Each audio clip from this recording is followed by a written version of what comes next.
Alright, I think we're good.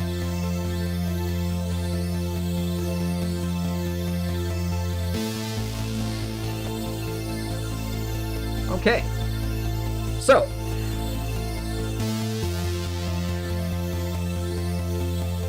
Let's make sure I'm centered in the screen.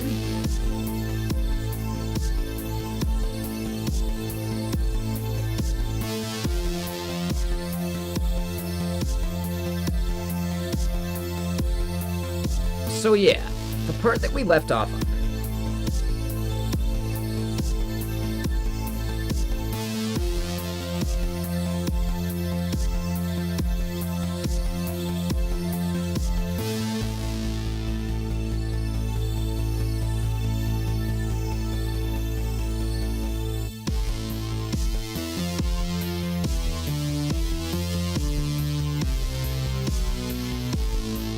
So we need to do a get of business users.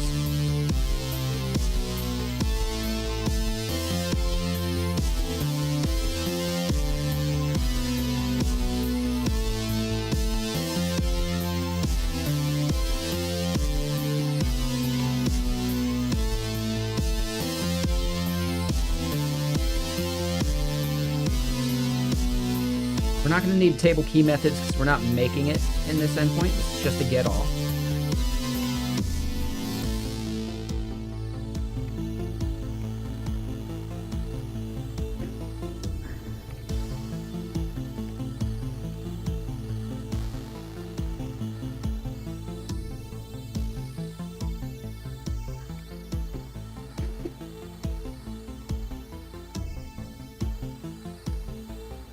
So, await promise.all.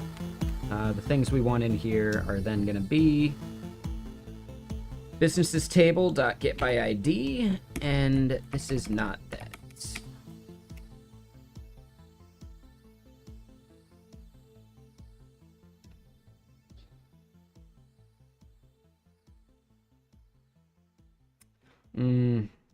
Yeah, this is where we have a bit of a waterfall on these requests. Yeah, we can't do these in parallel.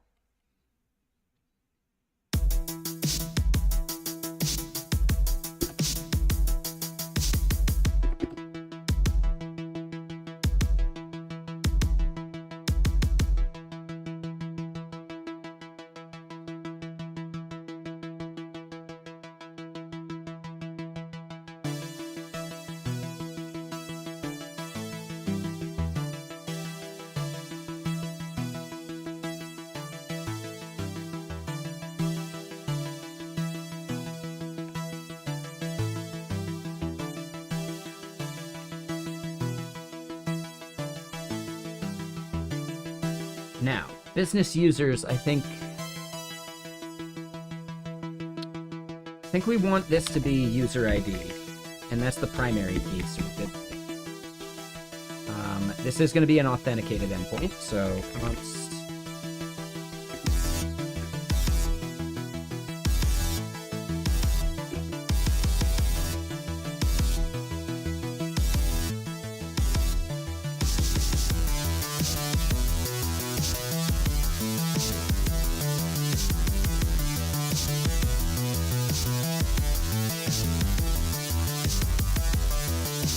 this is where we want to promise stuff.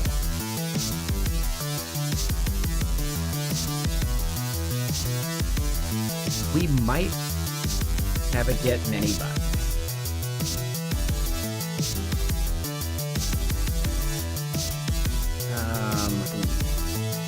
Forget if we have that. So yeah, I'm using a framework of mine that definitely needs some better developer experience.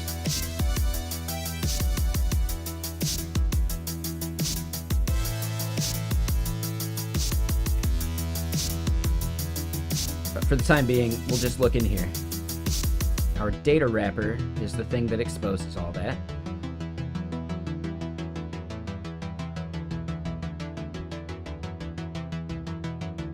So get by ID, get by index, get random, scan IDs by filter, get all by ID.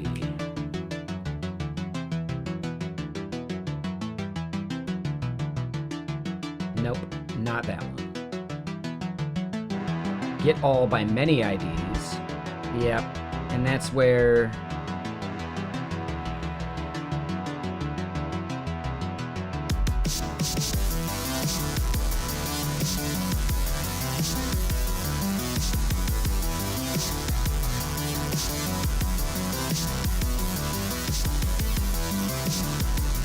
Yeah. I think this is fine. Yeah, get all by many IDs is what we gotta do there.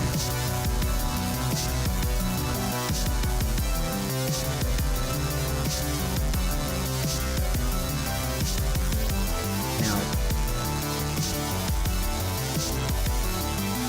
ID values is an array.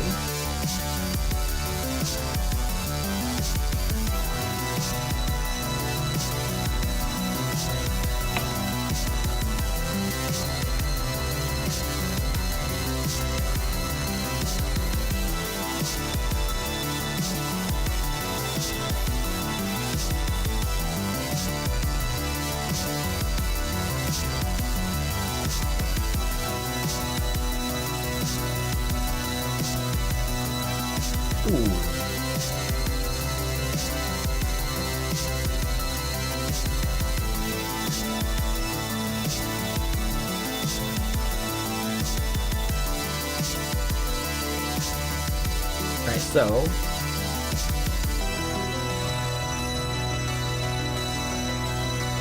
the ID key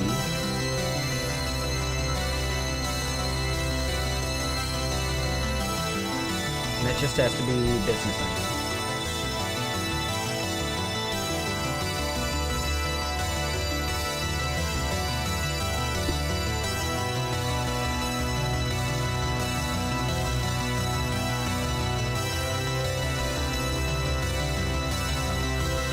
But no, this would just be VB keys,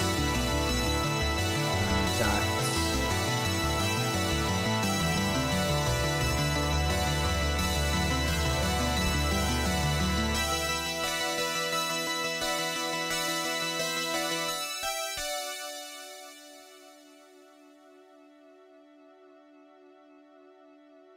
Oh.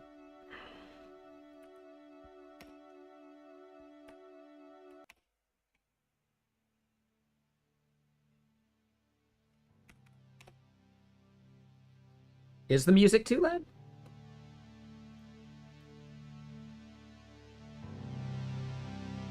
Yeah, 1 second. It might be that my mic is too quiet. I think that's it. Yeah, that's annoying. 1 second.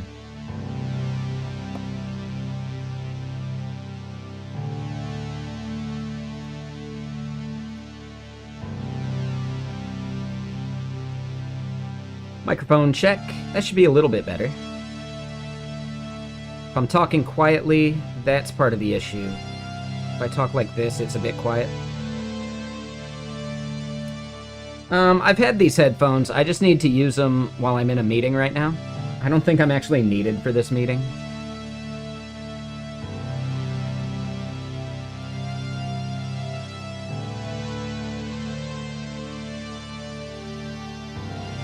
Alright, this should be a little better.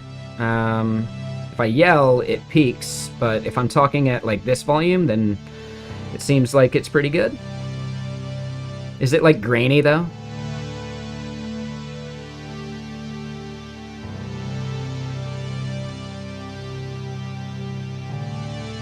Yeah, that'd be great.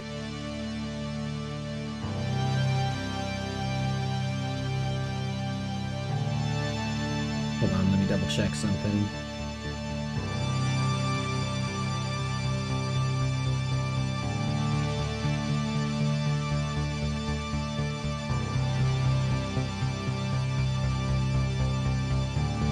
Alright, we're good there.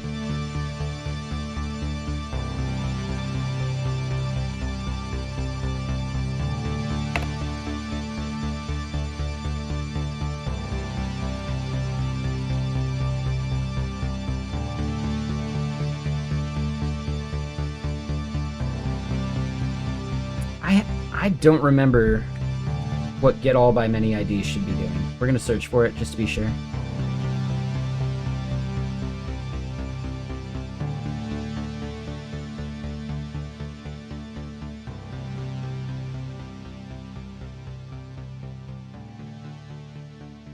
That's the only place we're calling it.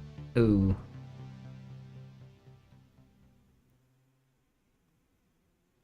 I think this is going to be a failure. Let me look at this again. So we see ID values, ID key, and index. Index is defaulting to partition.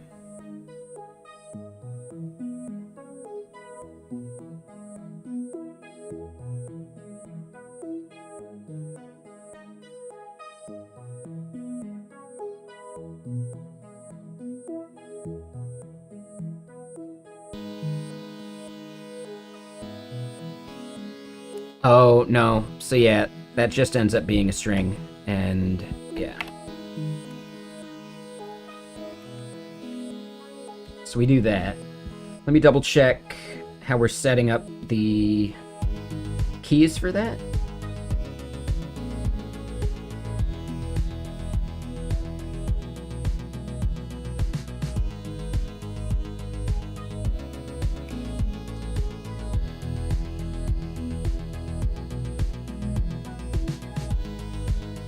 So yeah, business ID is the partition. Yeah, all right, so we're good there. Cool.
So that's not ideal.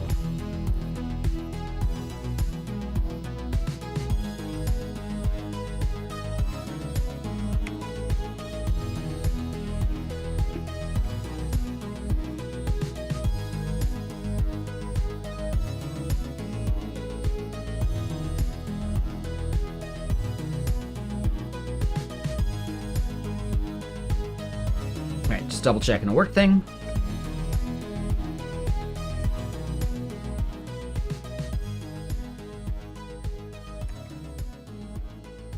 So yeah, I think this endpoint's good for us for now.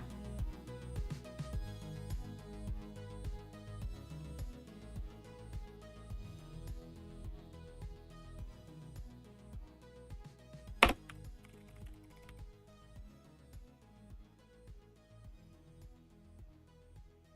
right, so we're not doing that from the front end yet.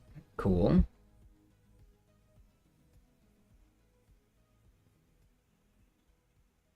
So then if we look at the front end here,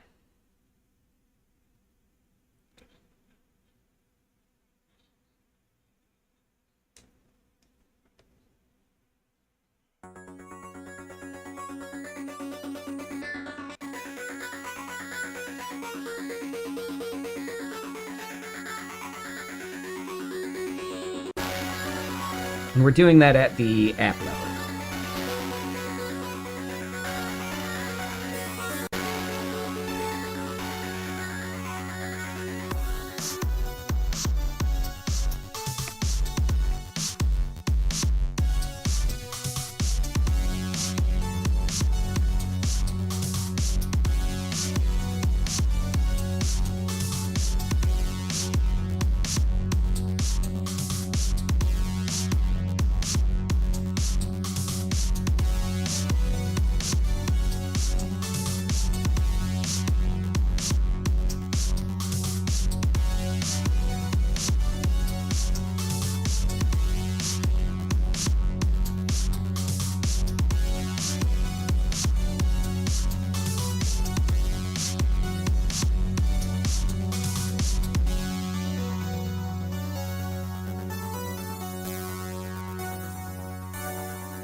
So we don't care about doing that there.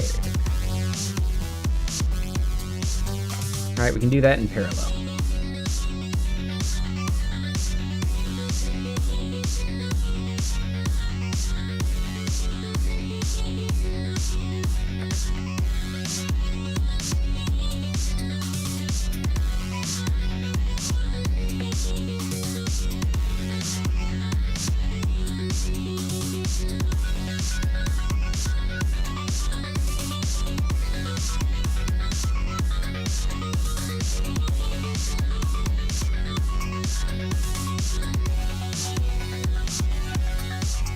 Oh, no, that's why we had that in here. Because we need to check the user ID against that business. That's why that goes away.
That's our plan for today.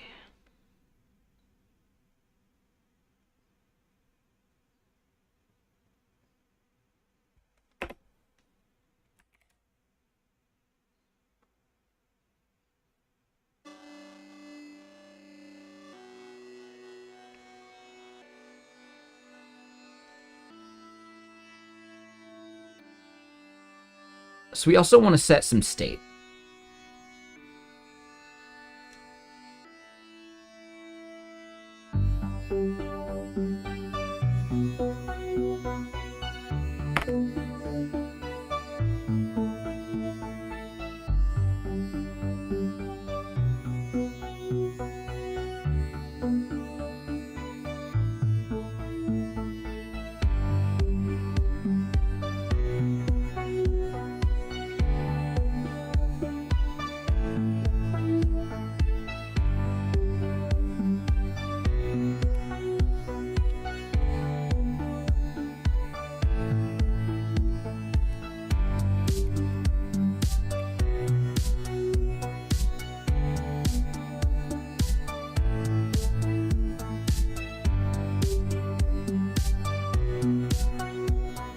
My best VS Code extension? Oh, I don't know about that. Is there one like you specifically care about? Like the one that you see when I type? That one's pretty fun.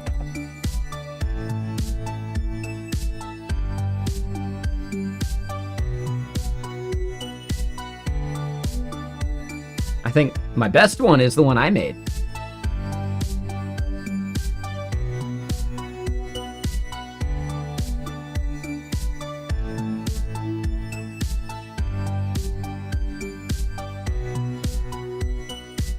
I'm not sure what you mean by that one guy.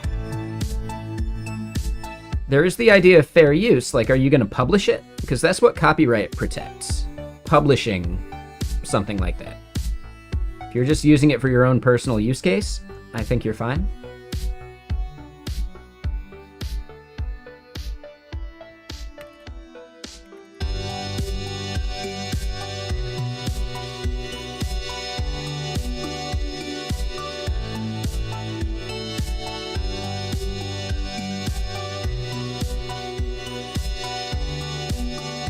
The one where you see like the spiciness shows you what like class is associated with an ending bracket.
Let me do one thing for work.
Why am I hiding? I had to send a message to work.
Sorry, y'all. Just, you know, I'm in a work meeting right now. I just had to, like, chime in about a thing.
And hey, what's up, Ahmed? Sorry, I just saw your comments. My bad. I'm juggling some stuff right now, so it's a little tricky. Make sure I'm still muted at work. There we go. Okay. What is useHook? So useHook is just, so hook state is the name of the library. Oh, no worries, Ape. Yeah, for sure. I'll see you tomorrow. Yeah, sorry, like, this is a rare thing where I'm, like, so distracted by work. Usually I can just, like, segment off and be good, but they've got, like, most of the team in the office right now. So, like, they're all, like, in this giant, like, long meeting. So, yeah. I'll see you tomorrow, though, and thank you for stopping by. In the future, content will be better. I think we're still making really good progress on what we're doing, even while being distracted, because it's a skill I've built up from streaming. But yeah, so Ahmed, hook state is a state management library. It's not my favorite, but it's what we have right now, and you know, I'm not going to shake up the state management library at this point.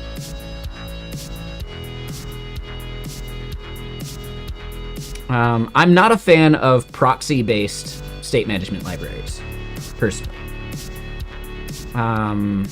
Like, it makes introspection, like inspecting the values at a certain time, trickier, like a little grosser.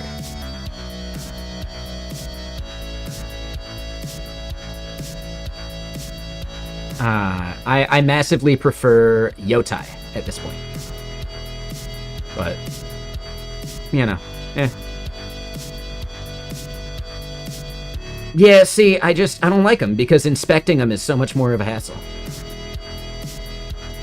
Right? And it's really easy to make the mistake of, like, doing a, like, in a use effect, doing a dependency on a proxy, and then you get endless loop because the proxy is, like, constantly changing.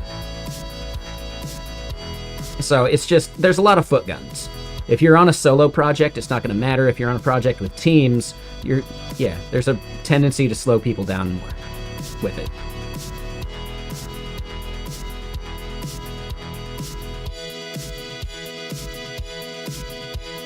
I've heard that MobX does a really nice thing where they actually have like a class so that when you do a log, it actually calls something to show you the values of it. Yeah, I mean, I think it depends, Ahmed. That's kind of a fuzzy statement, right? I don't think they actually do anything that special for the proxies. If you try to log the proxy, you're not getting the exact thing you wanted to log. So you have to, like, do proxy.value or proxy.get or whatever.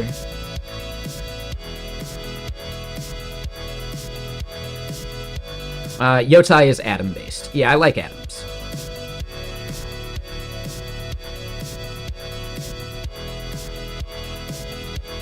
Yeah, I have heard that MobX is one of the better proxy implementations. I haven't used it in years. I liked MobX before they were proxy-based, personally. Yeah, there's another one I'm looking into, Legend State, that, hold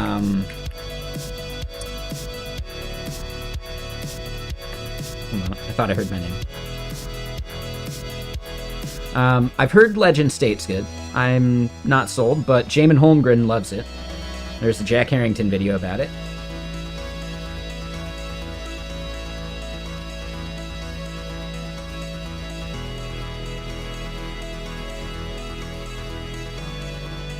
Right, so... Right, this is state using these observables, etc. It seems to me like this is probably proxy-based too. But if it's super fast, could be worth it.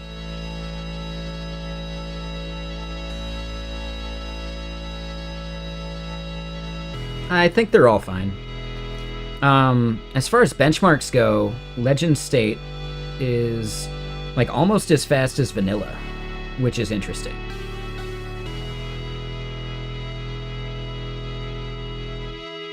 Right? Yotai, like, here's the thing. Is this going to be the bottleneck of your application? It shouldn't be.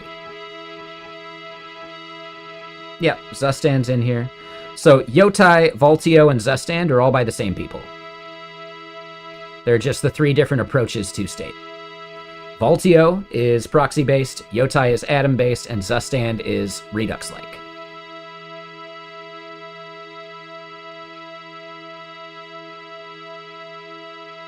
All by the same, like, group of developers, though.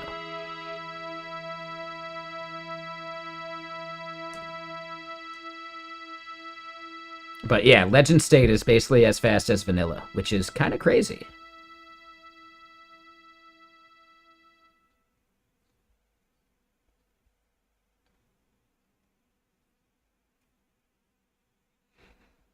I'm a little curious about their whole kit and charging money for it thing.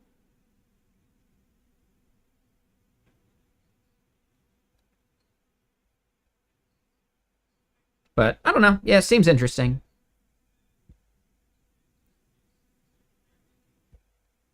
I think Yotai is good enough for me in many cases. Next stream, rolling my own state management solution? No, I don't give a shit. I've actually done my own proxy-based management before. Most common? I mean, it depends on the framework. If you're talking about React, it depends. I think anything using the Redux-like pattern is more familiar to the majority of devs.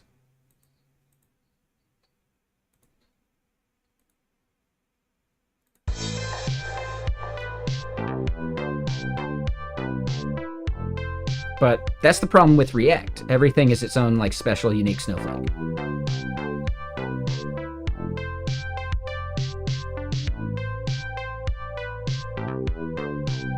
Now I'm good on it.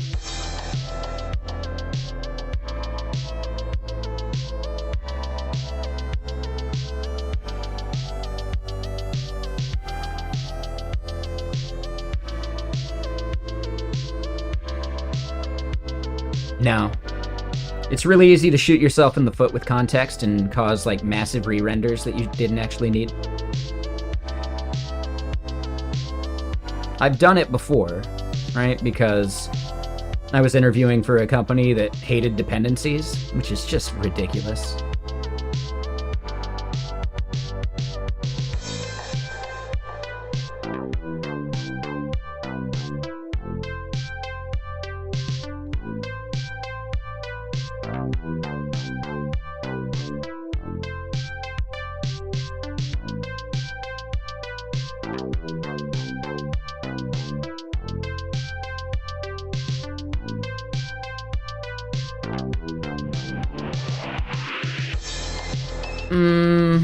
I think Redux suffers from the same problem.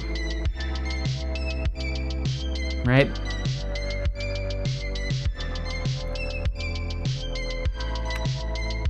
Redux Toolkit might avoid it.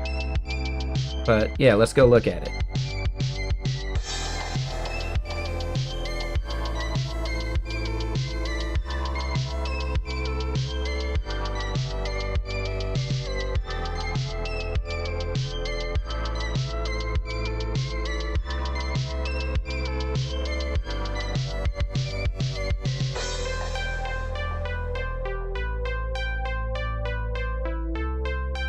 Let me double check this.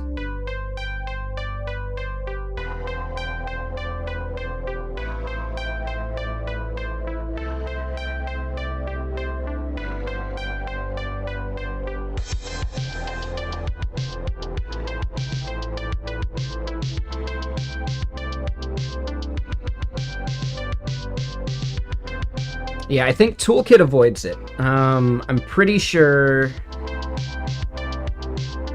Yeah, so this is the big problem here. Right? Like, the provider at the top ends up being basically like context. So you end up, you know, depending on how you're doing your provider and store and stuff, you may end up be causing re-renders of the entire application when you didn't want to. What I'm talking about is not re-renders in general. I'm talking about being able to do fine-grained re-renders. And some of the other libraries out there do that much better.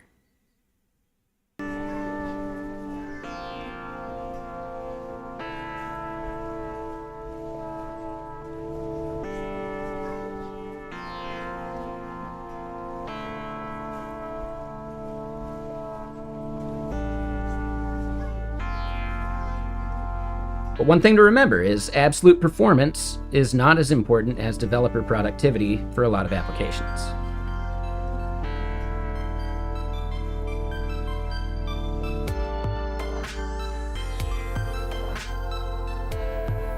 Or are they using the external store API now? Okay.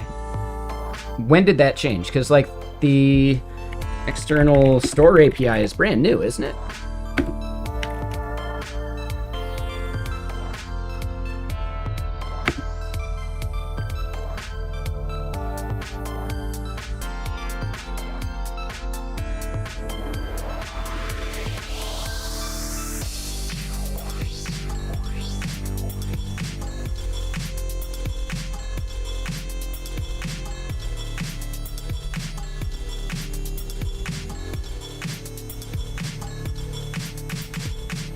So it looks like it's in 18. I wish they would tell you, like, when it was added.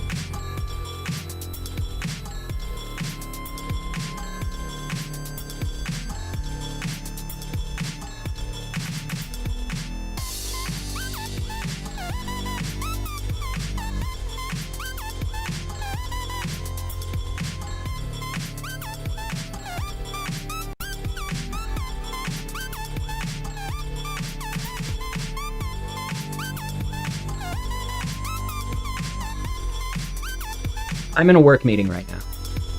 Yeah, so it's brand new in React 18. Okay.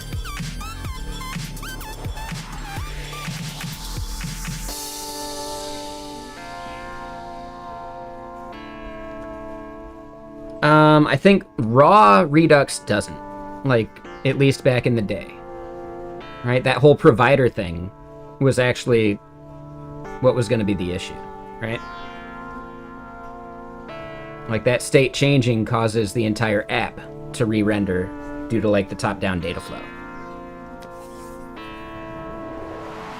I could be wrong about that. Redux Toolkit may get around that by using the external store API. But I'm not 100%. I don't know.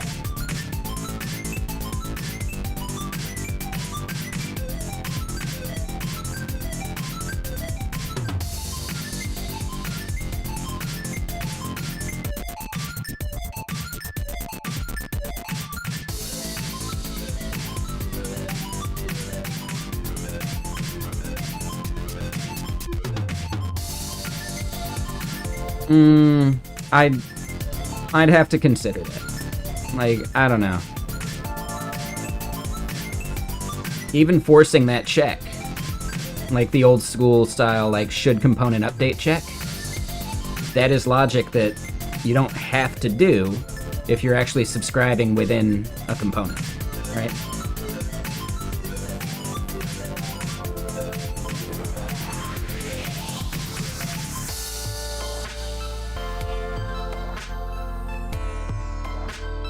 Now, that's the thing, Moshiko. Does Redux solve it, or does Redux Toolkit solve it? That's an important bit to recognize.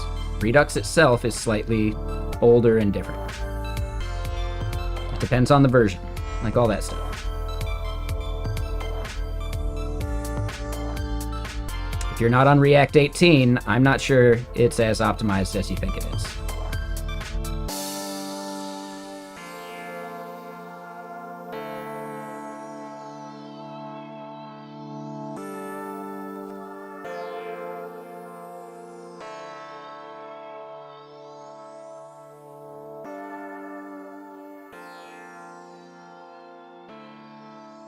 Nope.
So if we don't have a selected business, we don't want to navigate to error.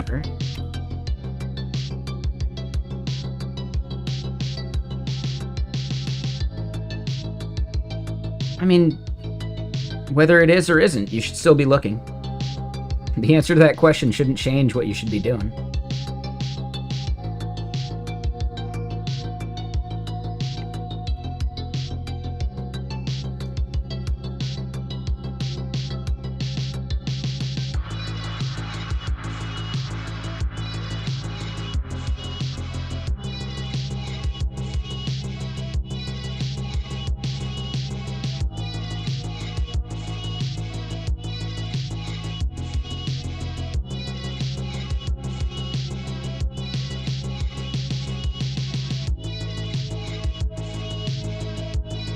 So what we want to do is we want to create a route path.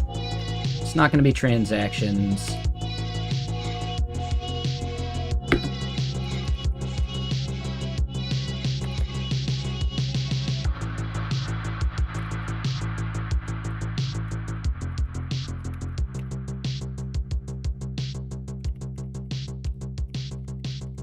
Call it create business.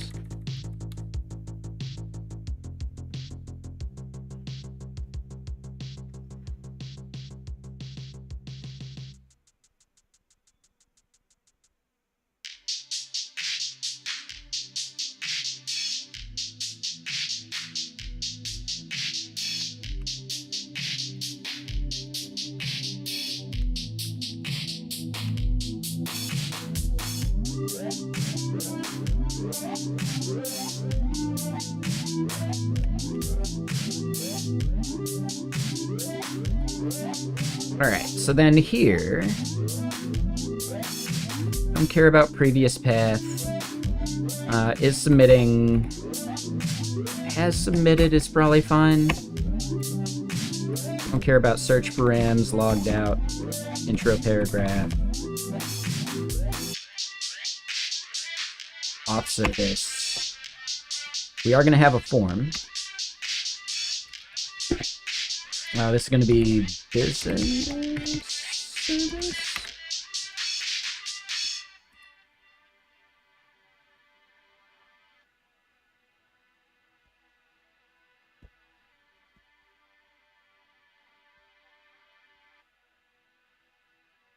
All right, so was logged out.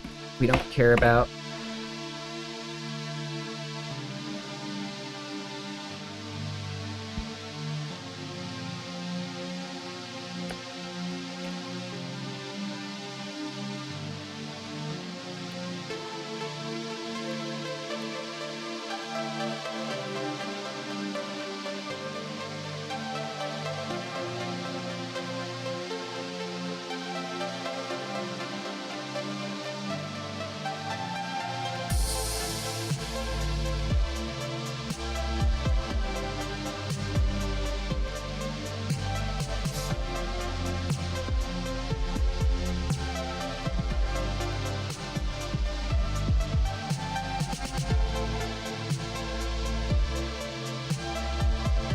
So new business is going to be equal to that create business doesn't exist as an endpoint yet, does it? No. We see update, business settings, logs. We don't have a create.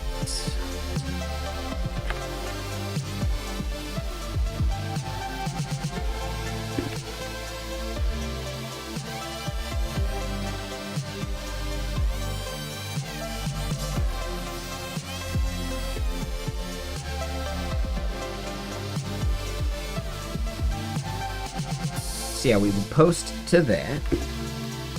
I don't remember what we need in that endpoint,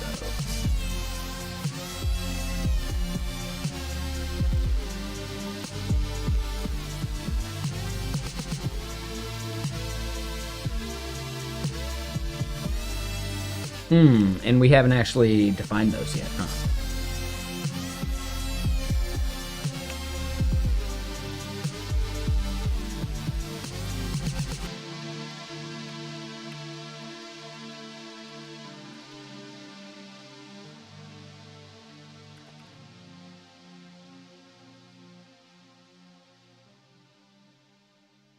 Let me look at accounts real quick.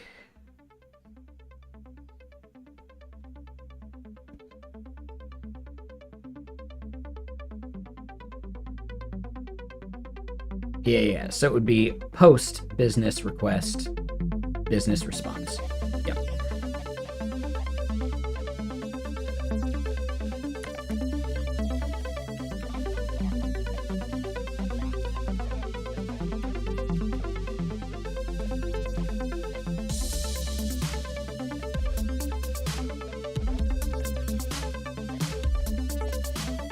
Oh, yeah.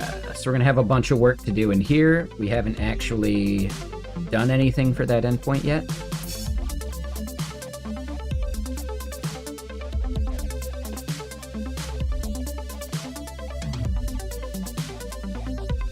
So yeah, we'd have to create the business ID. The business name is going to be submitted by the user.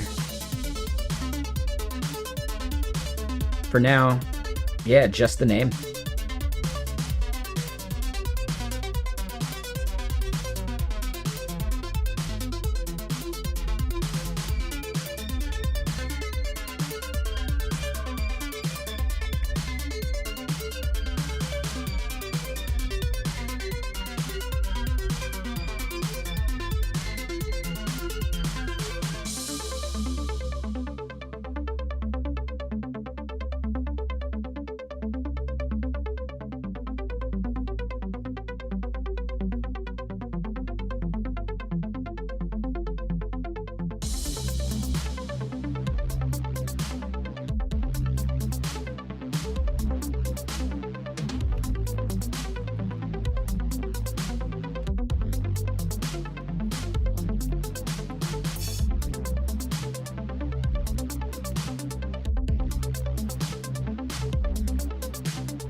All right, so then post business request there.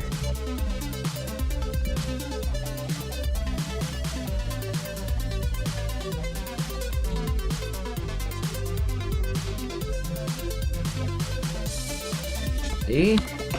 Boom.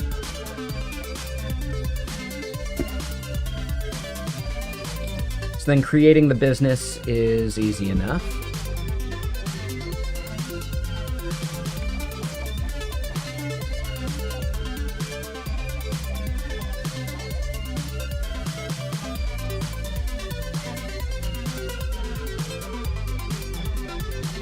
Yeah, we can make that be the endpoint name.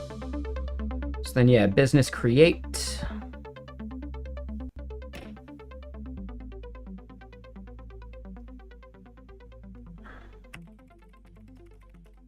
So there's business name.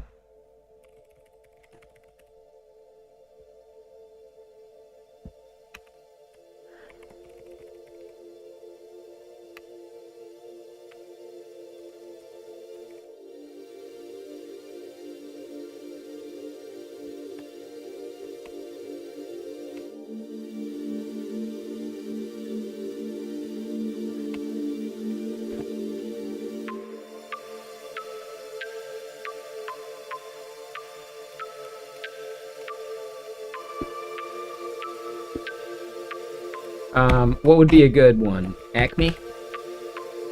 Acme Corp.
All right, cool. So we've got this endpoint.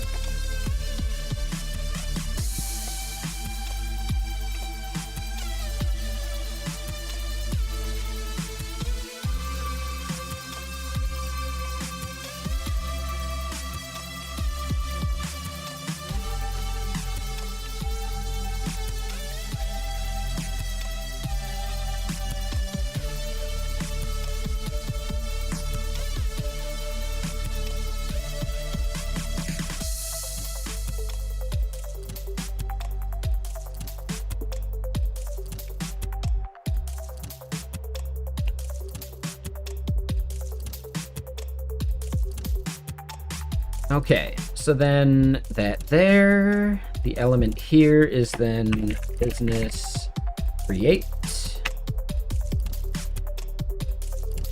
Oh, but not that.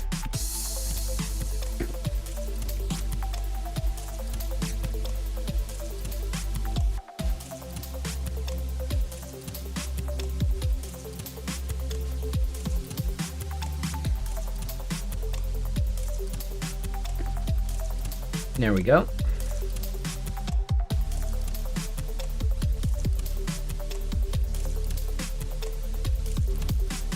Okay, so the theory is that the user would log in, we detect they don't have any business associated with them, and we redirect them. And Ashers, thank you for the follow. I just saw that. Sorry.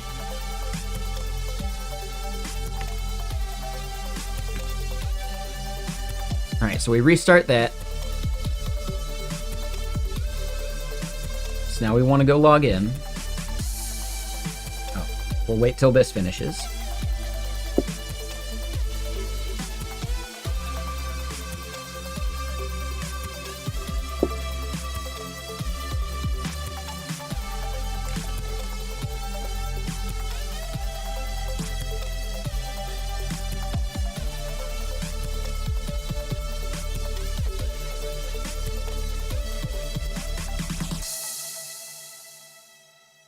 All right, so there we go.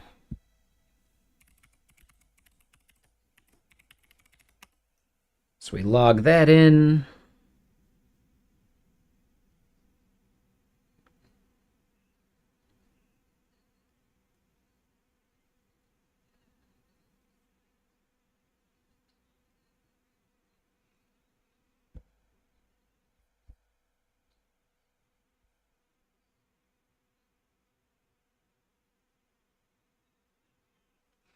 What up, JK?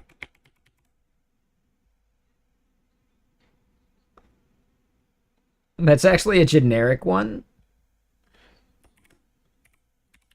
Right? Like, so it's like Y and then like something.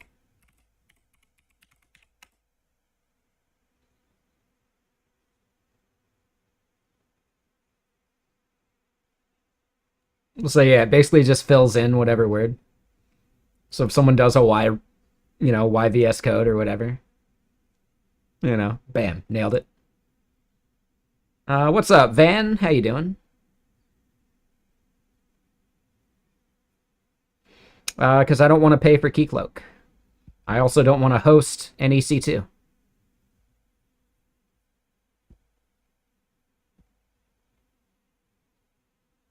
This is running inside of AWS Lambda.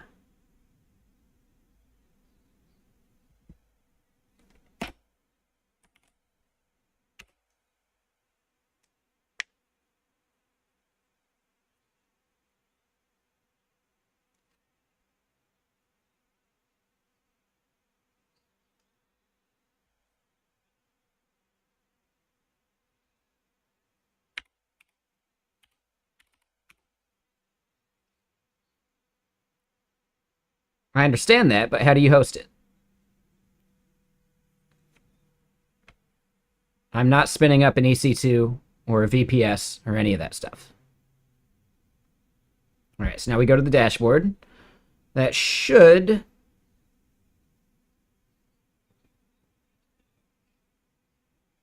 that should have sent us elsewhere.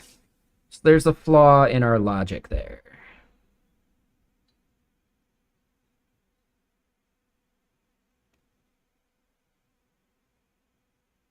So could not fetch business by user or API key. Because that was the middleware that got hit.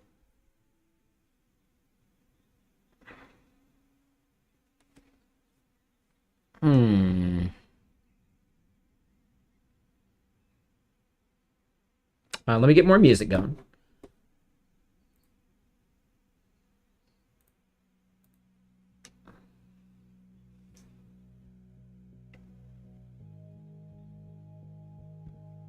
Should have had this open first. Yeah, so we get a bunch of Axios errors because we're having a slight flaw in the order of operations here.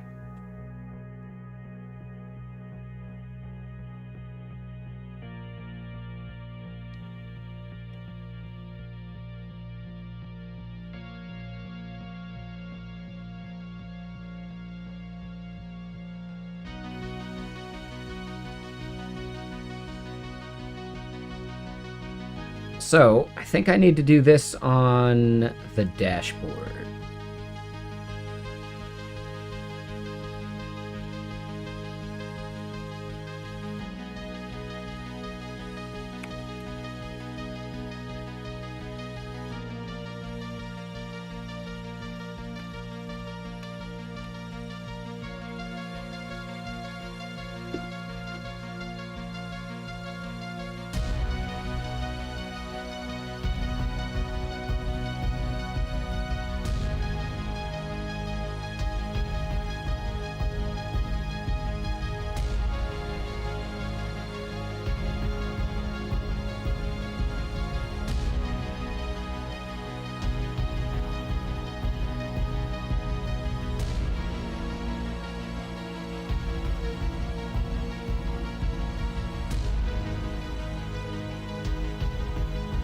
So yeah, this immutable object.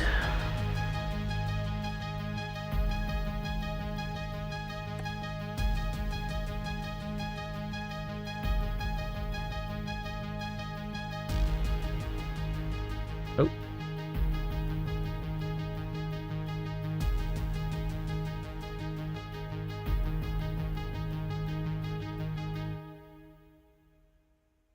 Oh, interesting.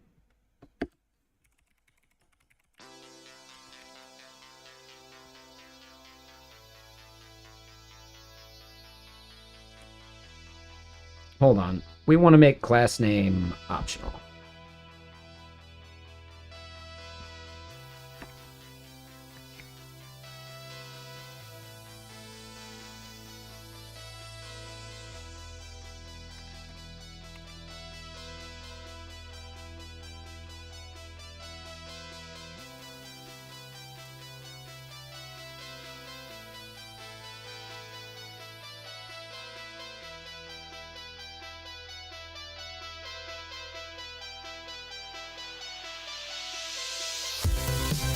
Now hold on.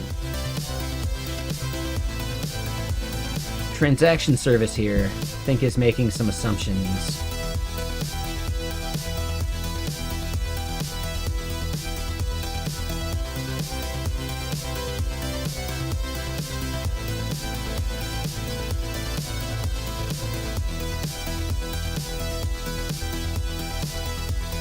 So part of our issue here that a bunch of our data fetching is no longer business specific.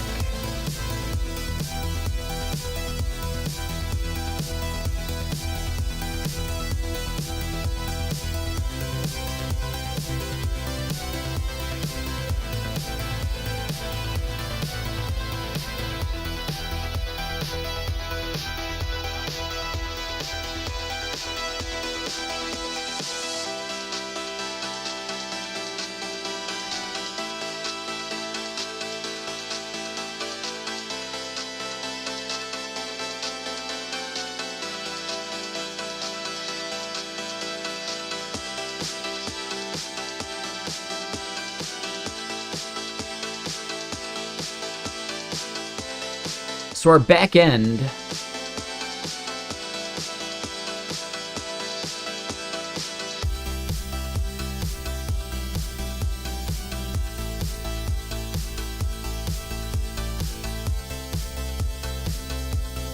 Yeah, our backend endpoints need to actually be scoped to business.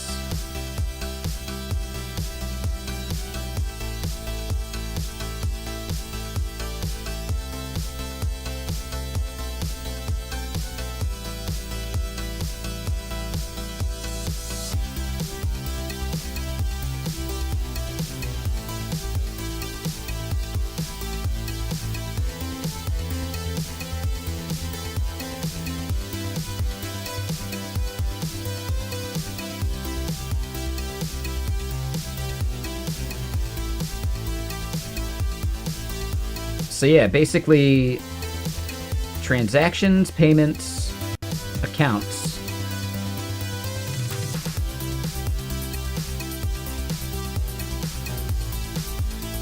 Where's stats coming from?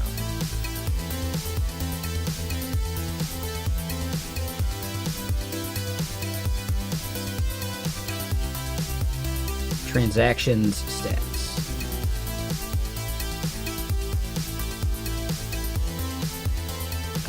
We're done with magic links for the most part. We have one more endpoint to worry about.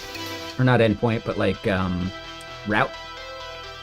No, this, like, we're basically in the process of refactoring and doing the magic links and the auth stuff.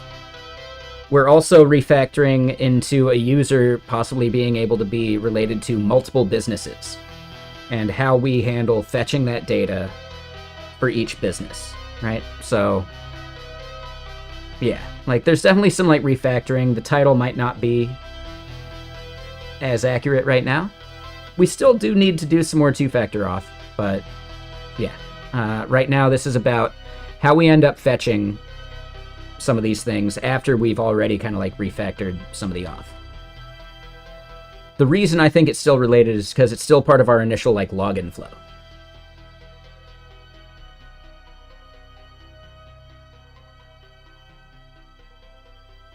Right, like it's a bug we ran into after changing up our login flow, but also after reimagining how users relate to businesses.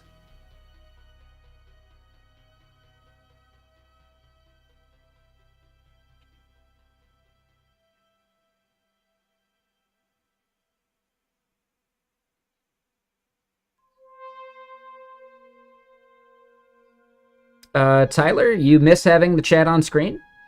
I mean, it shows up when people chat, but it does hide itself. We could always switch back.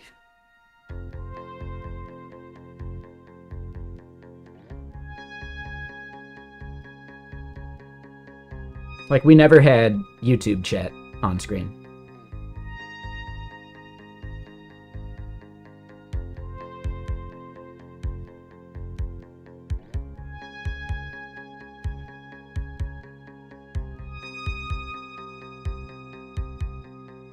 We could increase the time that the messages stay on screen.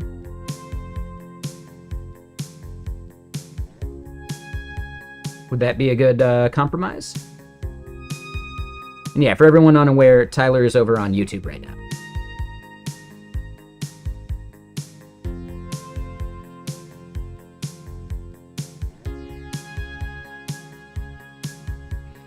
Yeah, we have to update all of this.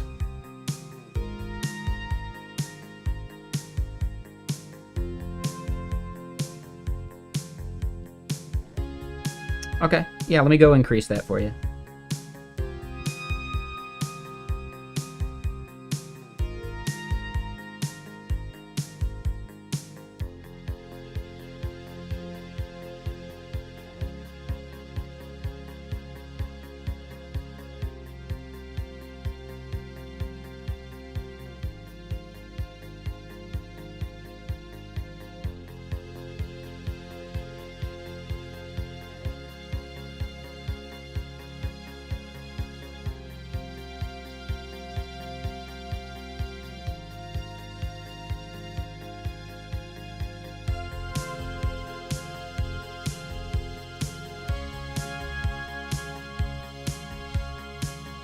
So yeah, 60 seconds? Sure.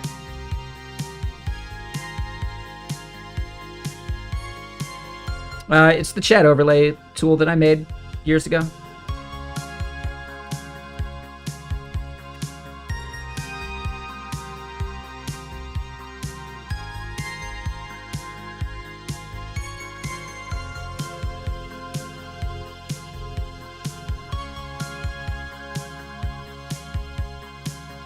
It's a bird beak.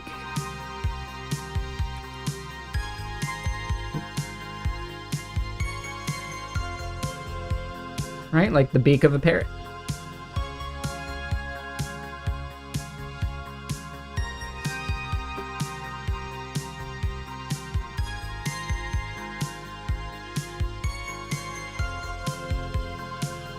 Yep.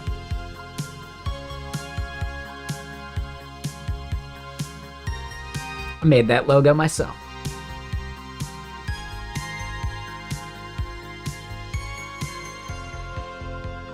Alright, so what I'm going to do here is we got to stop this, and then we need to refactor where these routes sit.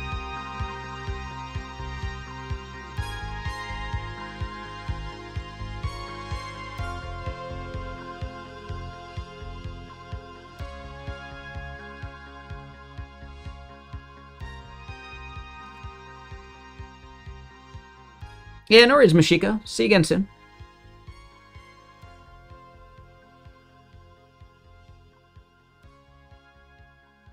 We don't need to nest these differently. I think the folder they're going to be in is fine.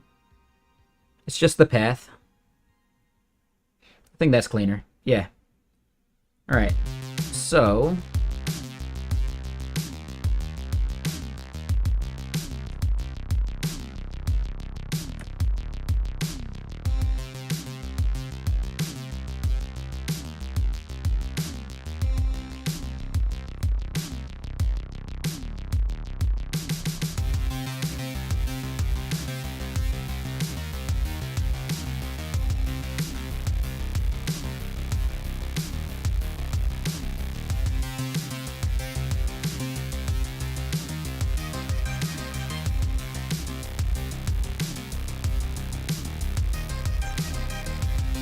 So we'll do that.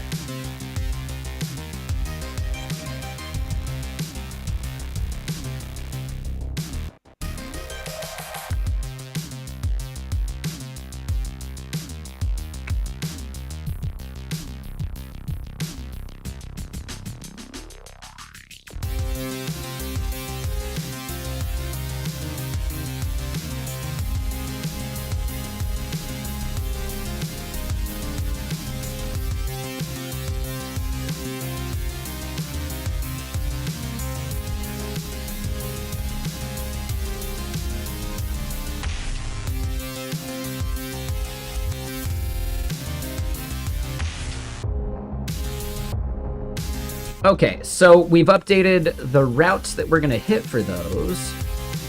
Our front end's going to have to update that. We probably want to go start looking at where that middleware is. So there should be a...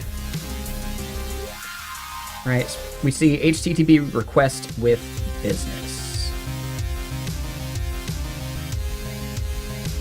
Get user, get service account, get is staging, get business by user, get business by API key.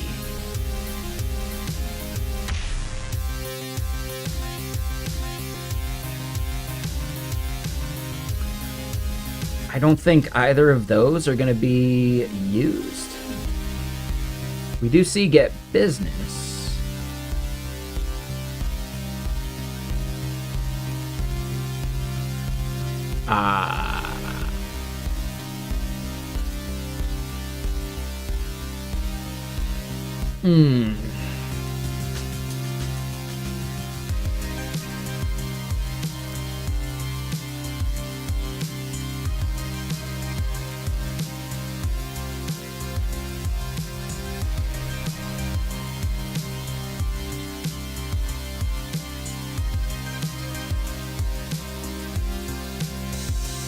So the main gist of what's going on here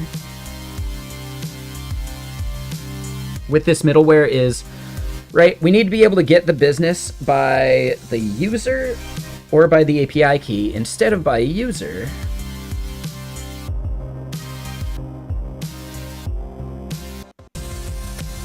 No, we're still going to be doing those two endpoints.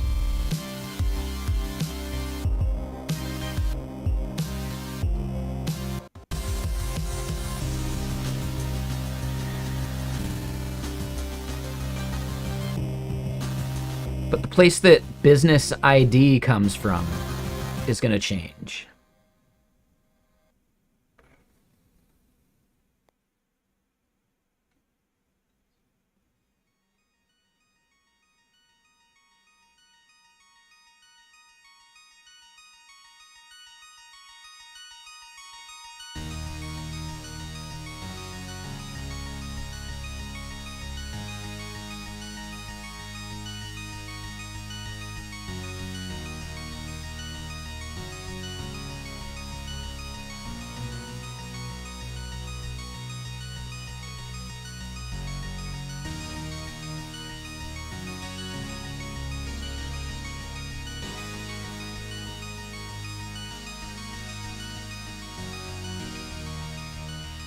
Yeah, I'm trying to think about basically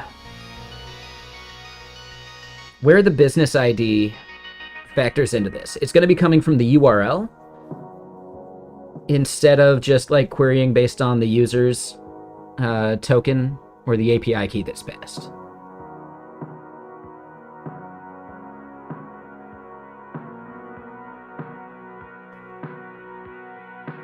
So yeah, this middleware is going to end up changing quite a bit. Which is actually fine. I do need to use the restroom though, so I'll be right back, and I'll pour some more water when I do it. And yeah, our next step is refactoring this middleware so that we can get the business into the endpoints that we care about.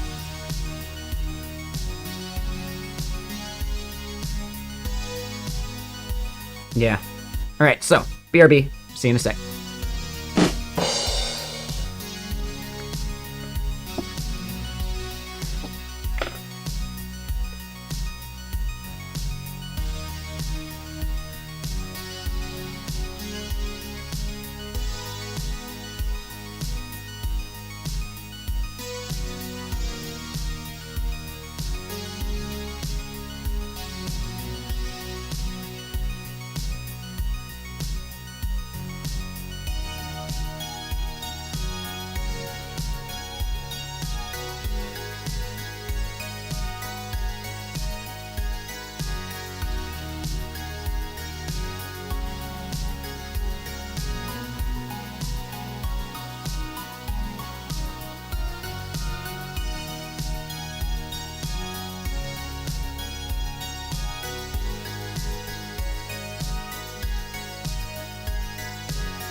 Okay, I'm back.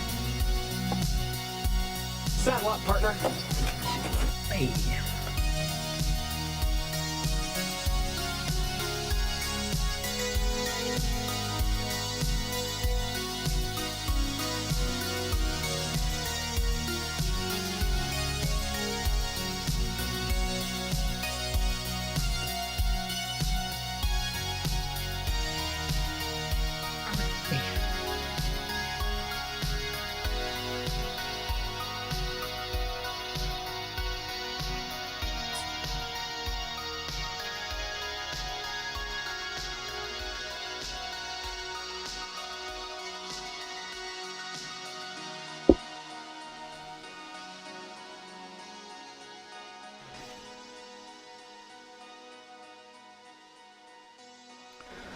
All right, so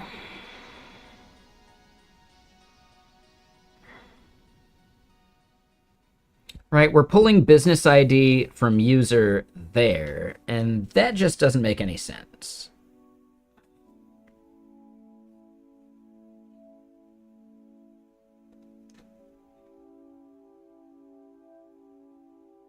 So business ID, I don't think makes any sense there.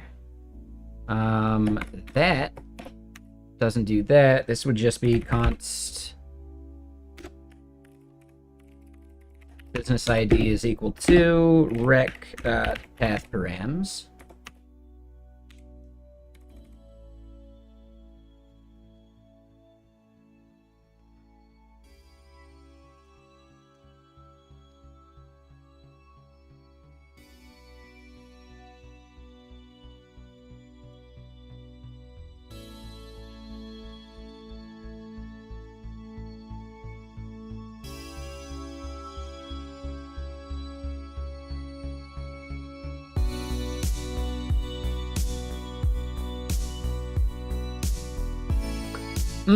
Yes. So then get business by user here would also attach a business user to the endpoint. So we need to fetch the business user.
We need to create the business users table.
So here's the thing, business users table.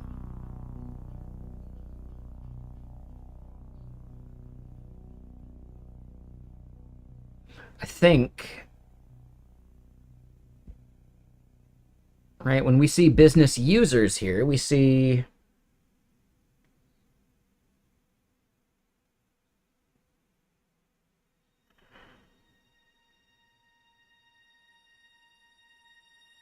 user ID, business ID.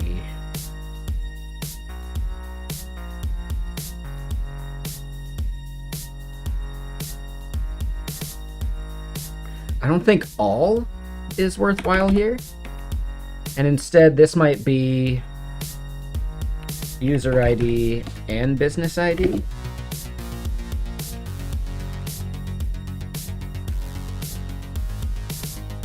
So then we can query by the tertiary key and pass both those values, and then if we don't get it back, then we've got a problem.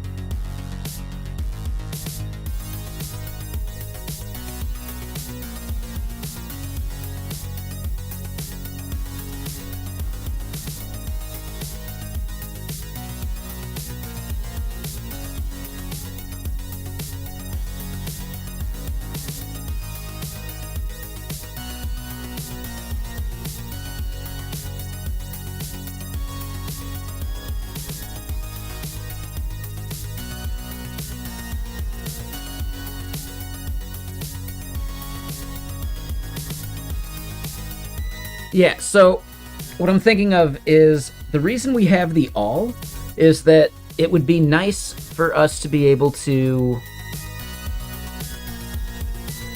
like create admin stuff where like, you know, not just like within a business, but within like my business, I can appoint a user as an admin and they can see everything, right? And being able to fetch all businesses makes sense. I don't know if being able to fetch all business users makes sense, because we'd want to do that by business anyway. So I think we're good there. So here's the biggest thing about Dynamo. When you're working with DynamoDB, you have to be really focused on what your access patterns are going to be, because that determines how you partition and sort these things and how you also do your secondary indexes. Because you don't want to create an index on every field. That wouldn't be cost effective.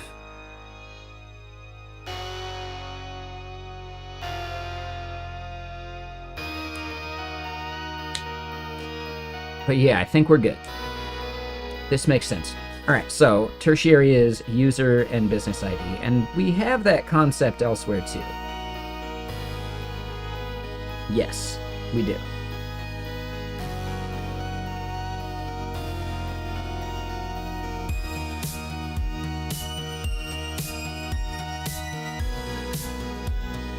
But I think, yeah, fetching businesses by just the user ID, that's going to be one of our common cases, and fetching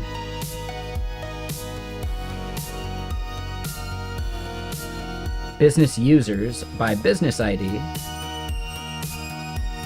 is also going to be a more common access pattern. So then tertiary here, yeah, that makes sense. And real quick, hey, JKLNR, that was like 20 minutes ago. Thank you for the follow, though. Appreciate you.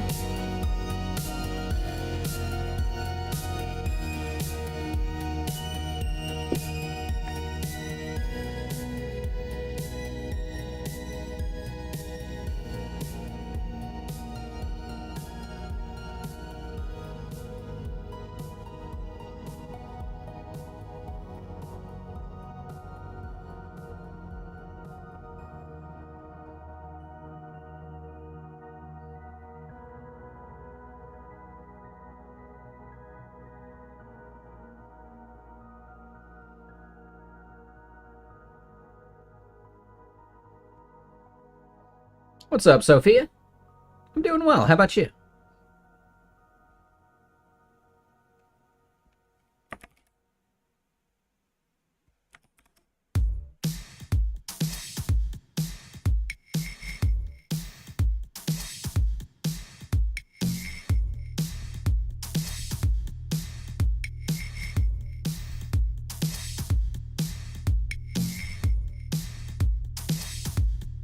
Just got back from deployment?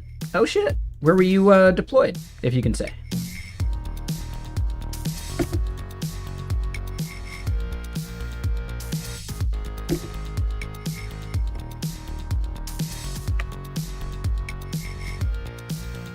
Afghanistan. Hopefully uneventful.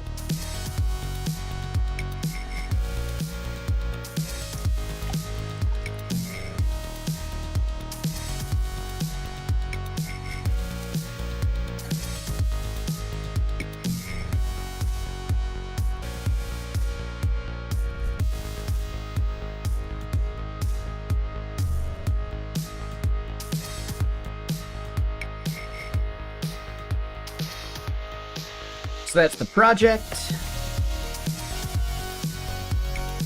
There's our today stuff.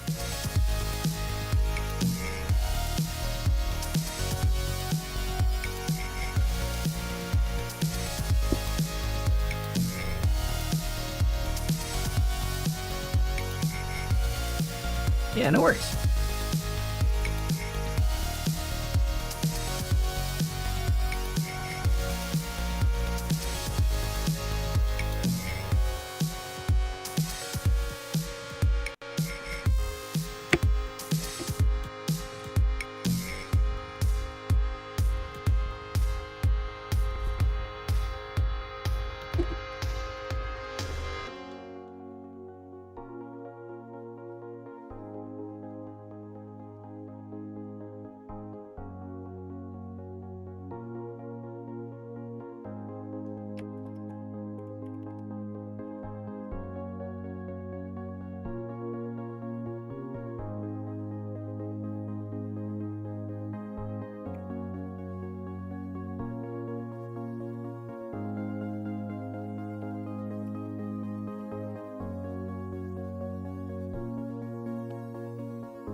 We see environment as a type.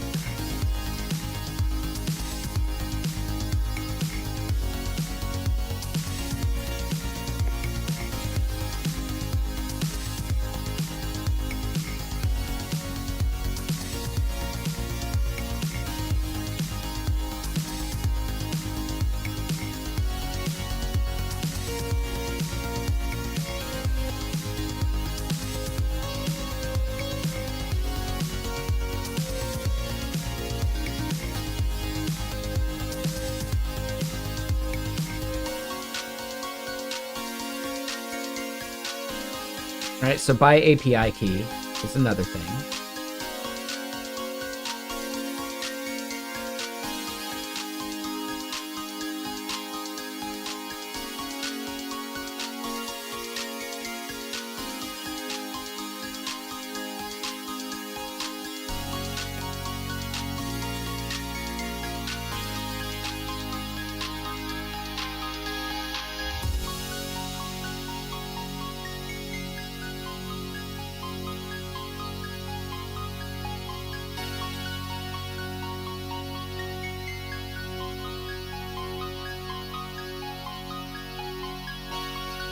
So then get business by API key.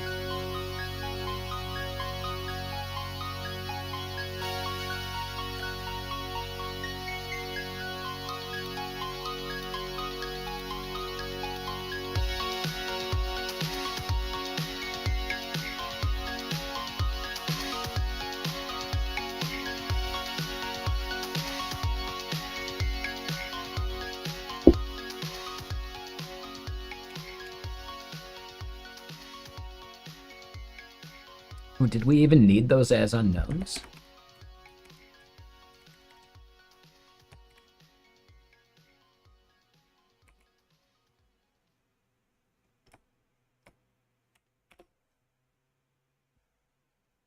Oh, so this one still needed it.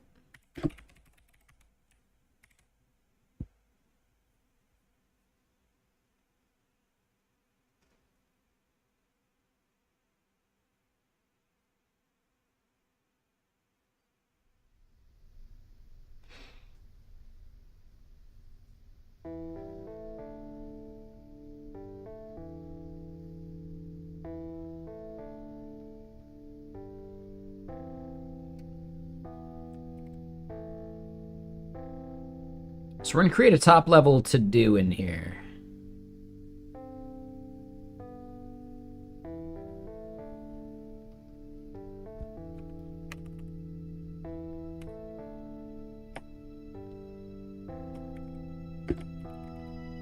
What's up, Zephyr? What are you up to? Check all middleware for types.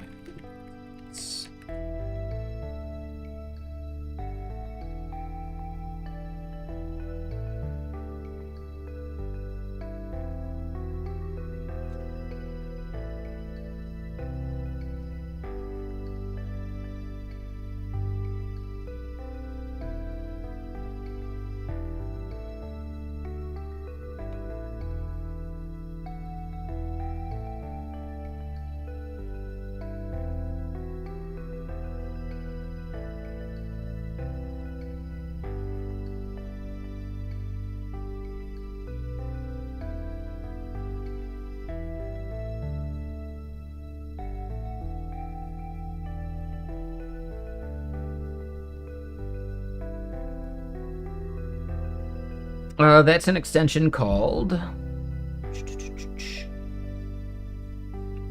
to do something. To do highlighter.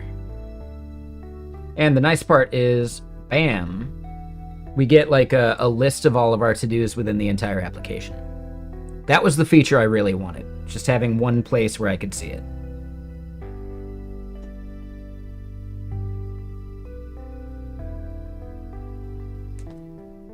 See, I really like that feature. And I should create a command for that.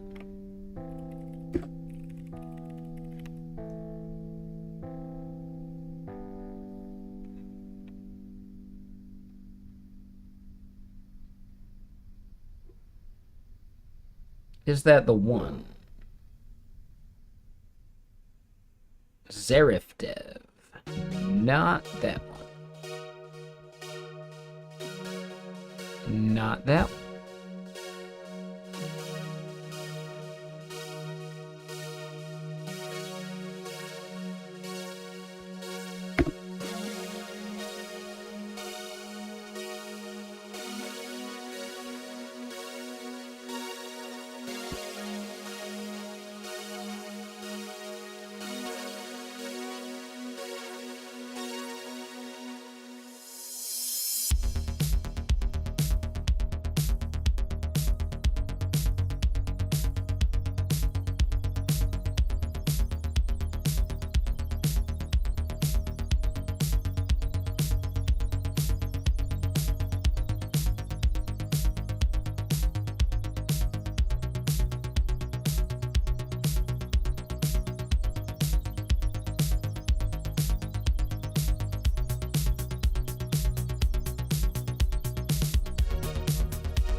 Yeah, that's why I have these headphones. Yep. Yeah. And a 145 space case. That's huge, man. I wonder what Chaotic's up to already.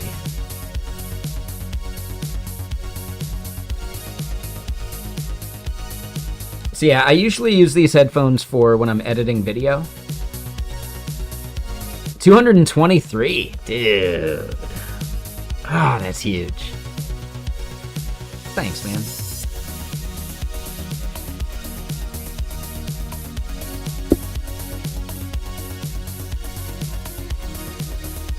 I really do think we can hit the full year.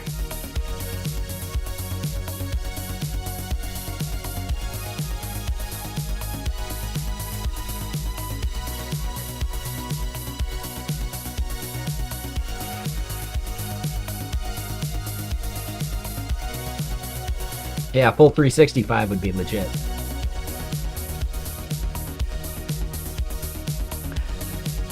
I'll try and figure out some, like, gift of some kind. Maybe by then I will just have beanies or some other kind of swag made, and then I can just send it to you.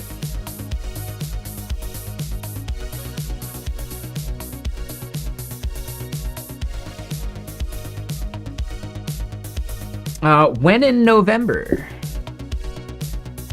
Because, yeah, I think there will be some random days that I miss due to conferences. The 9th? Ooh, yeah, I'll probably be around for that.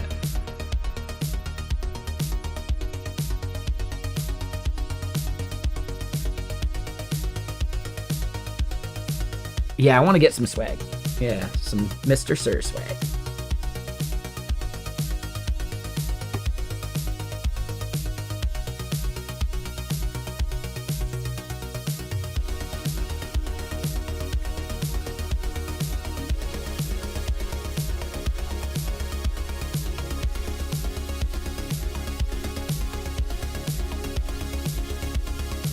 It's a lot of juggling. About to go to bed, though? Yeah, no worries there, Space Case. So yeah, the 9th. Making sure I'm still muted.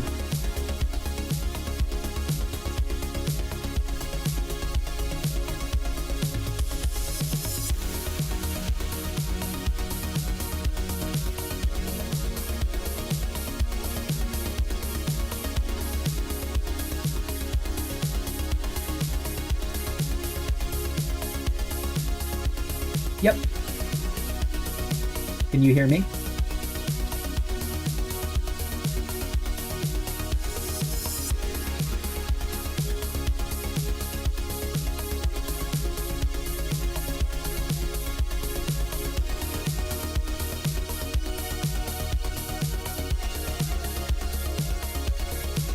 Yeah, I can hear you. Can you hear me?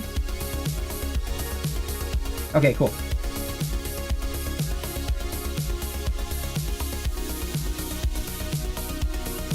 Alright, sorry everyone.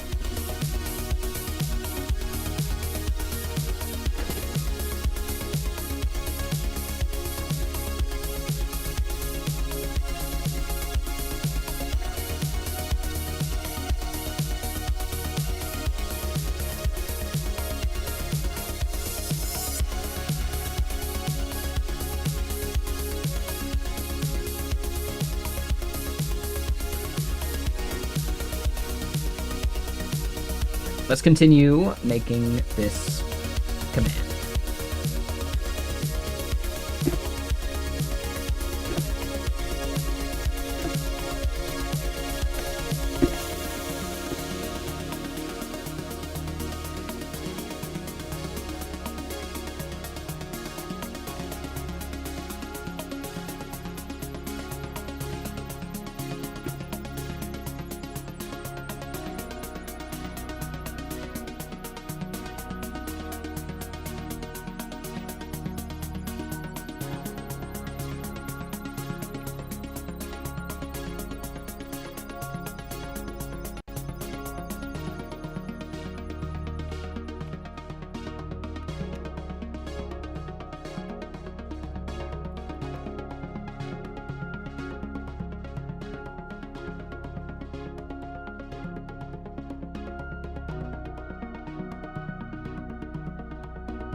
And yeah, what's everyone up to? Anything fun?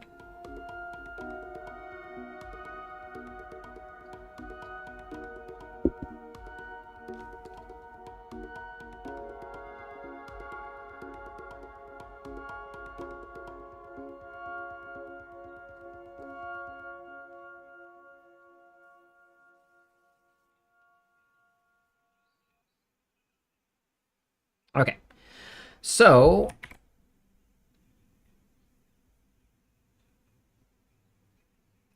get business by user. Sure. get business by API key. Anything the API key would be able to do, the business ID needs to be in there too.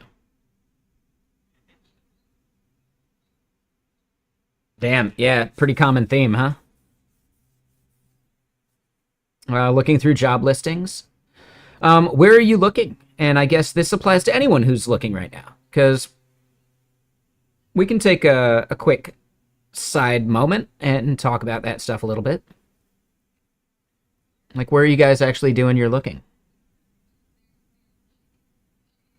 And that goes for people over on YouTube too. LinkedIn and Indeed. Okay.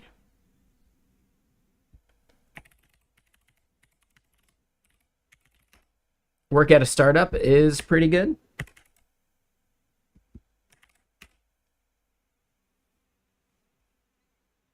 Right? Like, let's just say TypeScript.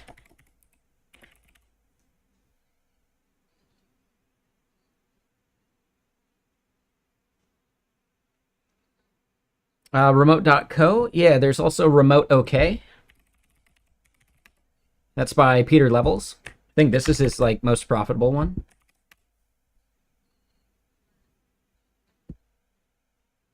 Work at a startup's pretty good though. It's like very startup focused. A lot of like Y Combinator companies. But the big thing to remember is if you do find one you like here, go to their website first. Right? And like, let's look at it. So let's just say Sourcebook. Let's go to their website. Right? We would look on their website for a careers page and we don't see it. So that is where, yeah, you would apply to them via their open job listing here.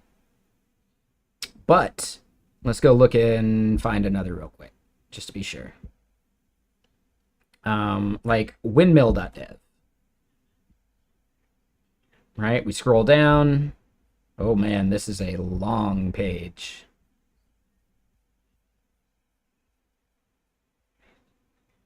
Right, we look, oh, and we see jobs. So then if we click jobs, if it redirects back to work at a startup, then okay, apply to the job on work at a startup. The main thing you want to do is just double check that they don't use some other thing like Lever or some of those other sites, right?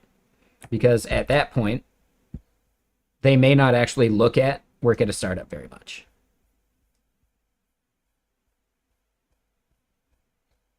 So then if we go, yep, all right, so this one would be fine. I'm trying to find one that would be like the obvious one.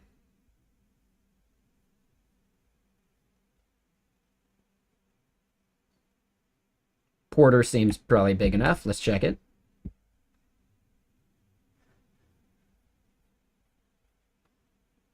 We go to careers. Nope, they also redirect back to work at a startup.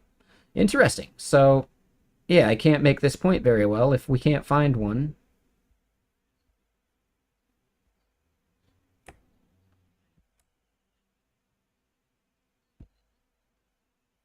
Ooh, Fern actually seems cool, right? So here, yep, nope, Fern jobs. Damn, I'm just trying to like make it a point here. Hold on. Making sure I'm still muted up at work.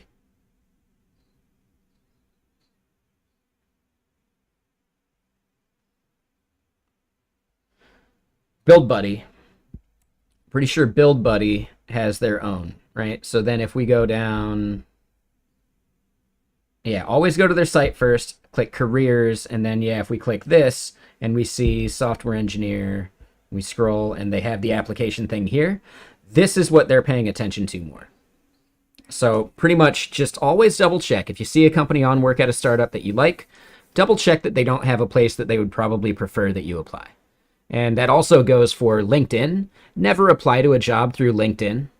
Always go to their website and use whatever the company is actually using, because very few companies actually check the LinkedIn stuff. LinkedIn is good for discovery, but not good for the application process. I would say same thing with Indeed. So just keep that in mind. Always go to their site first and apply through whatever they have on their site. Yeah, no worries.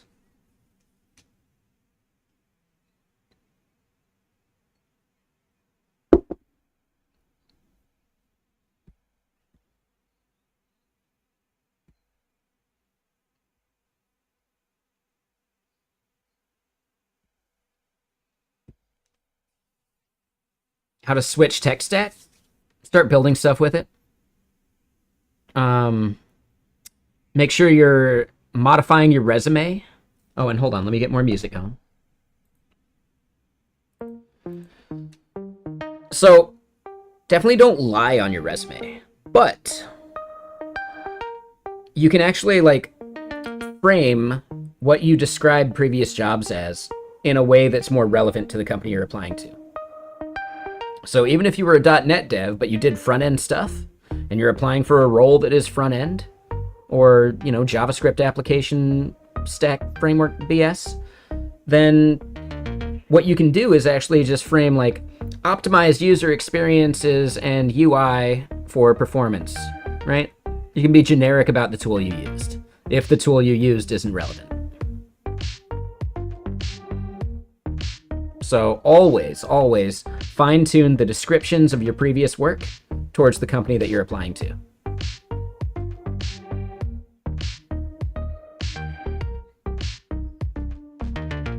Right? If you were a back-end dev and you're applying for back-end roles, you know, optimized API performance and, you know, improved database query performance as well, right? Like, boom. Make it more generic, but it's still like specific about what you did and what you're capable of. The language becomes way less relevant. Now, if you were using SQL and you're going to be using SQL, then call that out for sure. But yeah, every resume should be tailored to the company if possible. Even like tailoring your cover letter or like a description about yourself towards what you think the culture of the company is like could be worthwhile.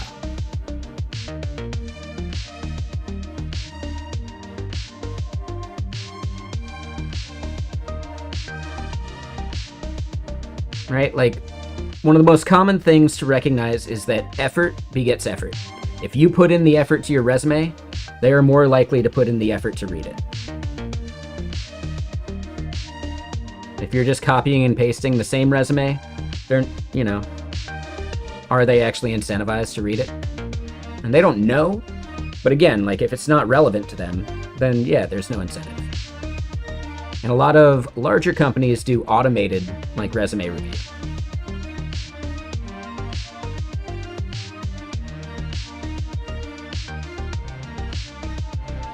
Yep. Yeah. It's definitely more so at like the later part of your career, because you typically at that point have more that you can cover. Do you do cover letters? It depends on the company.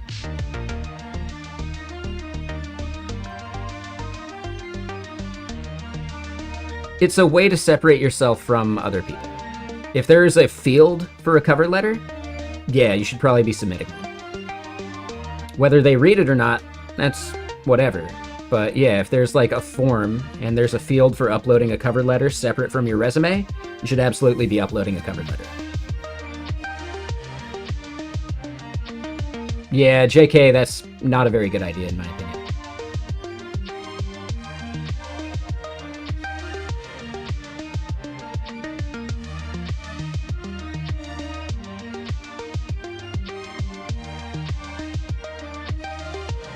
Makes sense, Shakia. I would say at some point there's probably some way that you can frame that in your cover letter or a description of work that you've done in the past.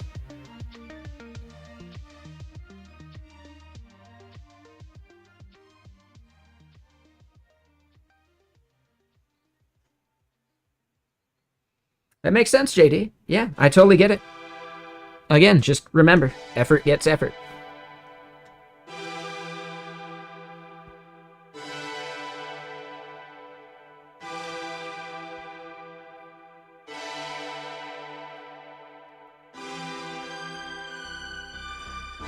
I gotta think about what I'm going to eat for dinner. Thinking about Indian food. I've been let down by the delivery people so much lately, but it sounds pretty good still.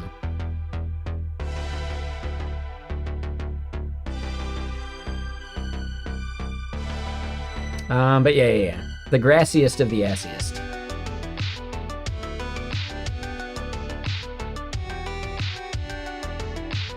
Cranberry baked chicken.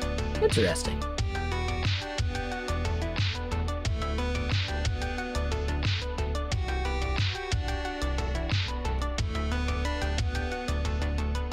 Yeah, I could do something cheap and easy. I could order Indian food. I'm on the fence about it.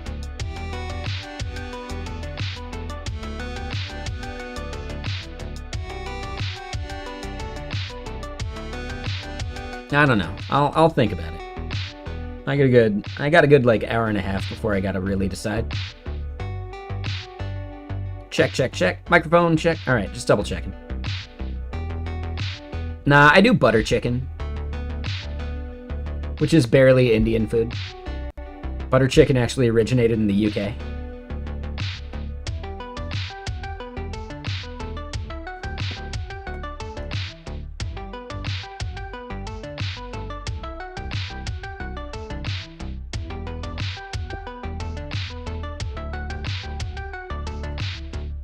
Yeah, for gaming stream tonight, I have to focus on work more. I have, oh yeah, I always get naan with it. Their garlic naan is pretty good. Yeah, I'm gonna have to do some more, like, slide stuff tonight. So probably not gaming, but I will be on, like, gaming stream and we'll watch something.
I mean, if you think it sounds fun, then build it.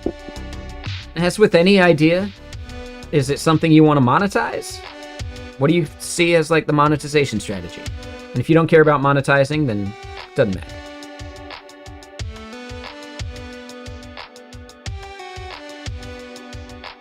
I don't drink coffee, so I don't know.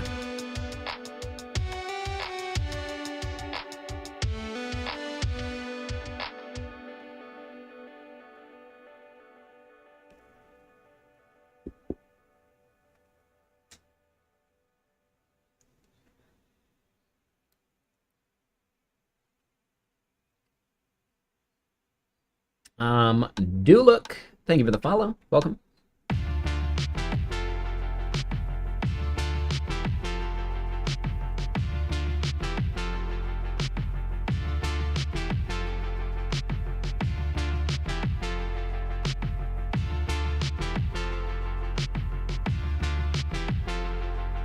Sure, that's a reason. That'll work.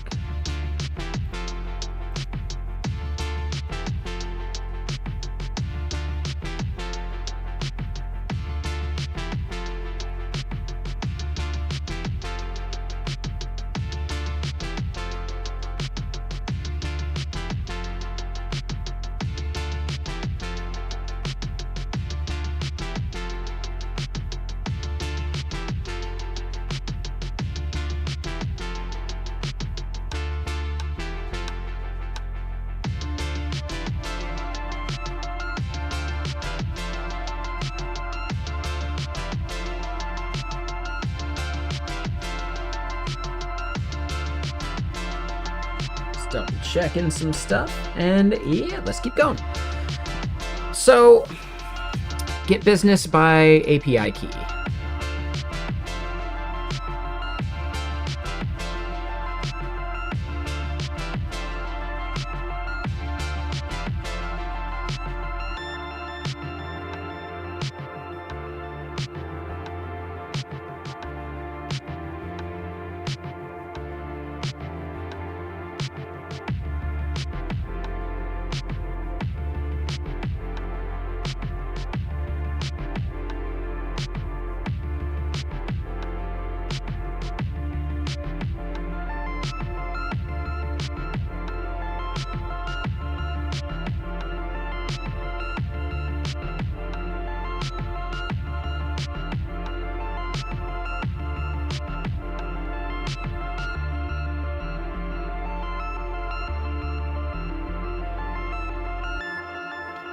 Ooh, and yeah, I think we're going to want to refactor how we do our API keys, but that can wait for a later stage.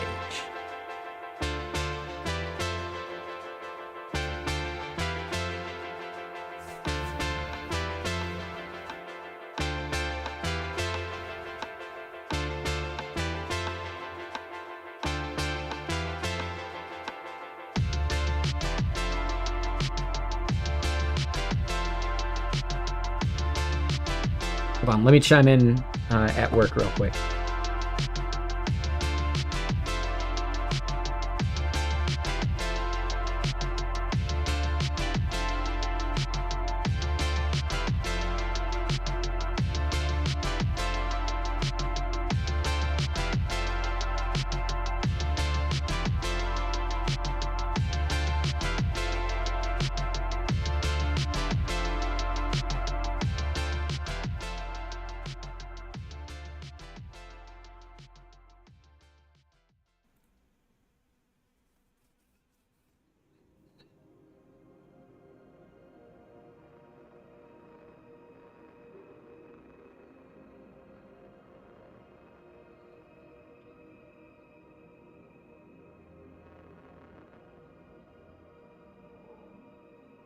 All right. Yeah, sorry. I just got to pay attention to this meeting a little bit.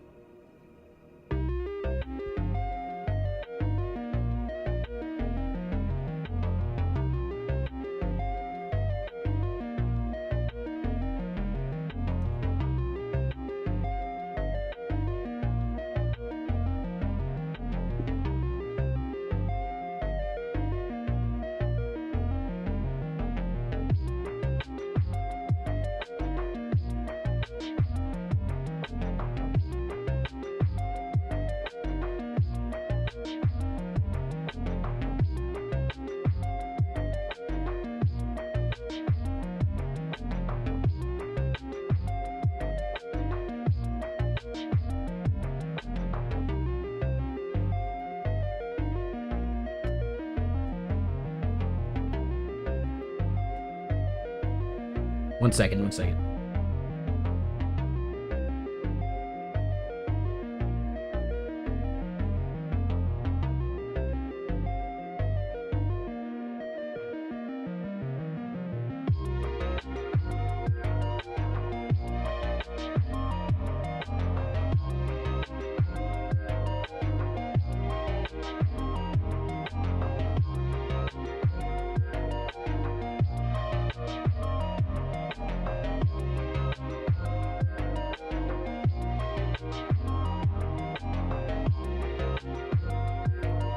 I keep thinking there's a good moment for me to like chime in at work. A lot of these people really like to talk, so there's not a good moment for me to like jump in. It's fine. We can move on.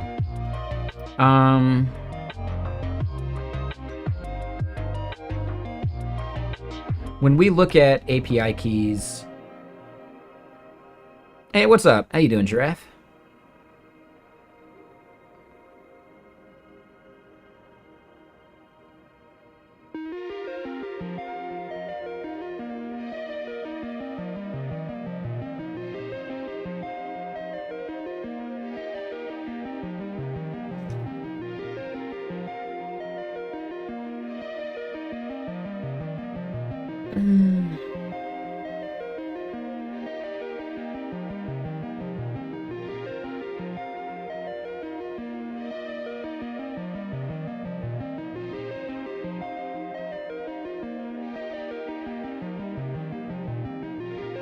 Gonna lurk today? Yeah, no worries.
Sorry, I'm just like listening on work a little bit. I think we're good.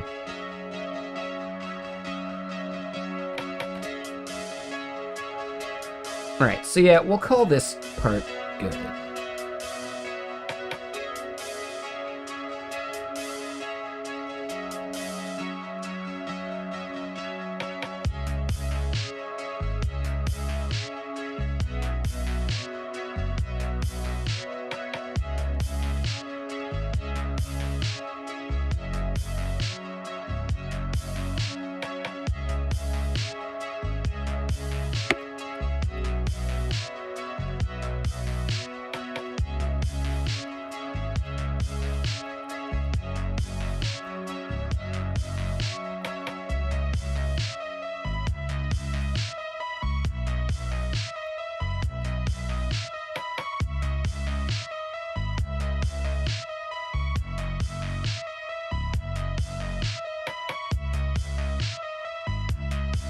So we end up needing this in this endpoint too.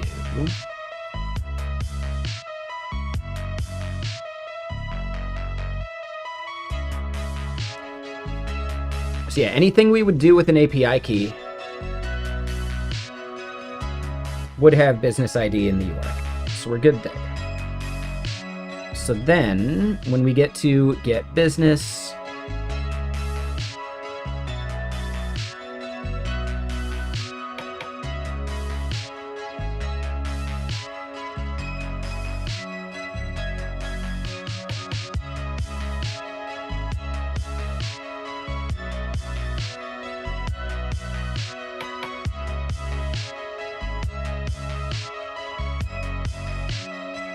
so I think that part's good.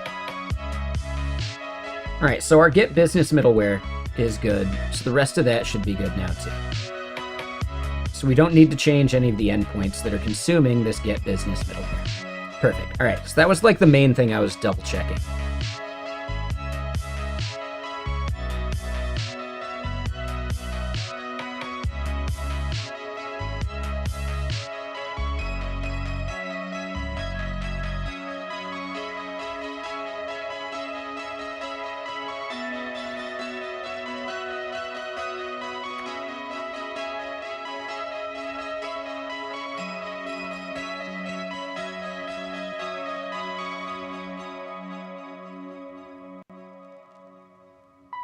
And JD, thank you for that follow. Appreciate you. And yeah, what you up to, FD? All right, so then we head back. Business create.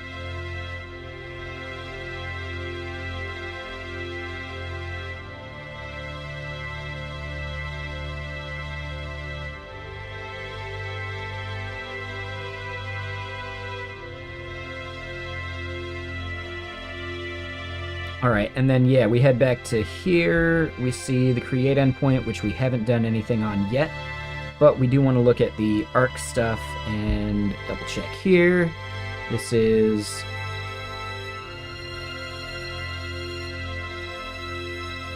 business create. It's not that. Payment gateway integration with Next.js. What payment gateway are you dealing with?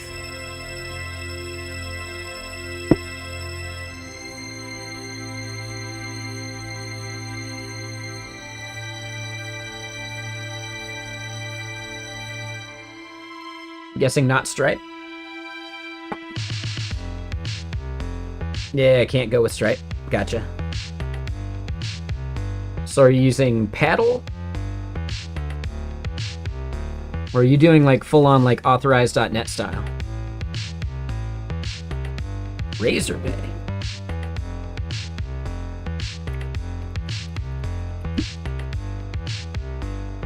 Ah, India specific. Okay.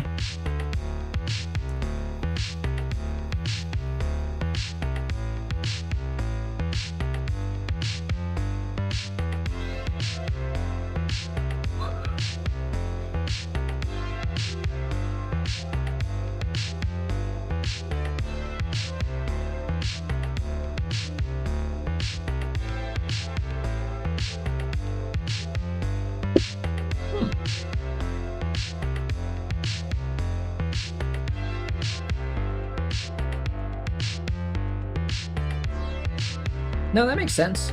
Yeah, I mean, with the way Walter is going, I'm going to need to proxy stuff like that anyway. I think that's the main value that Walter is going to have, right? Like the balance management stuff should be completely independent of your payment provider. But can we at least like build out some of the integration stuff?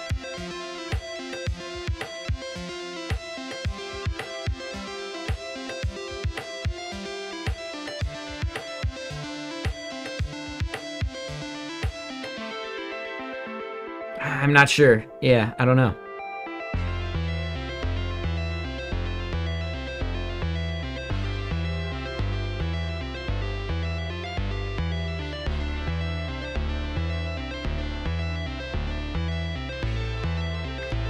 Yeah, I don't know. I'm not sure. Like, I don't know how much we actually need to tie into that stuff.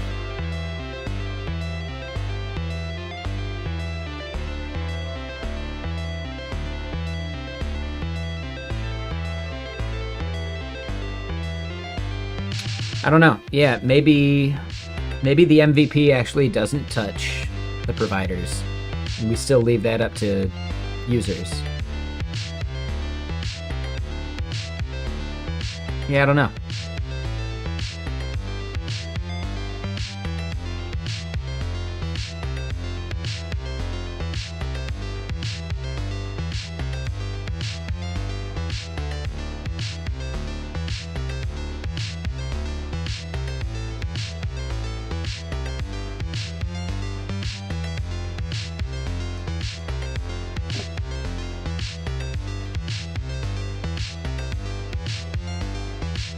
I don't know. Yeah, we'll see. I think we got to focus on MVP.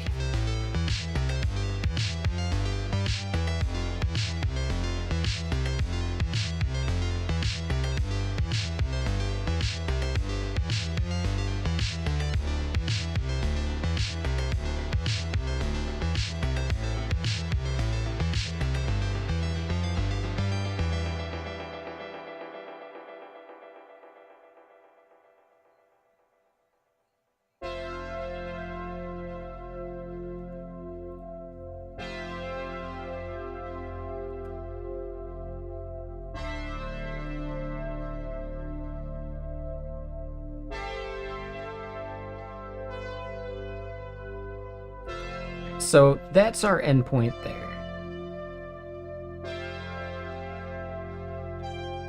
Decree, thank you for the follow.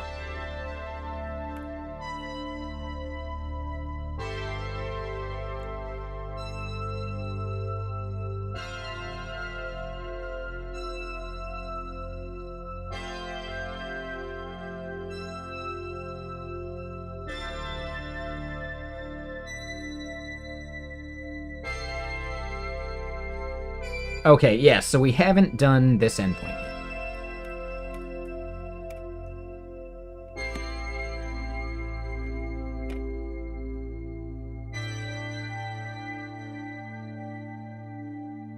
We definitely need a user on this.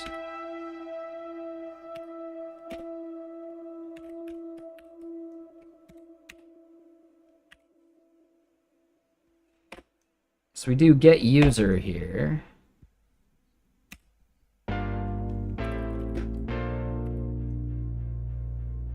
Business name is the only thing coming through on that.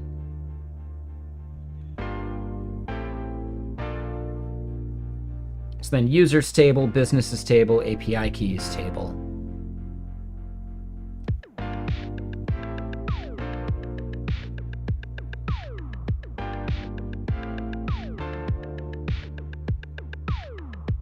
Yeah.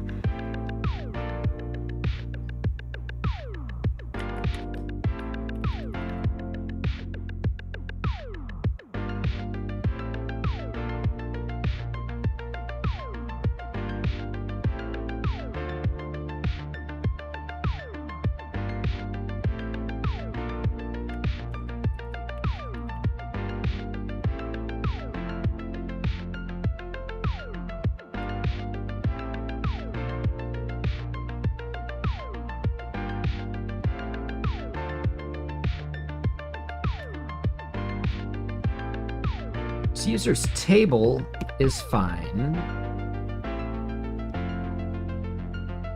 Yeah, getting the existing user is not important.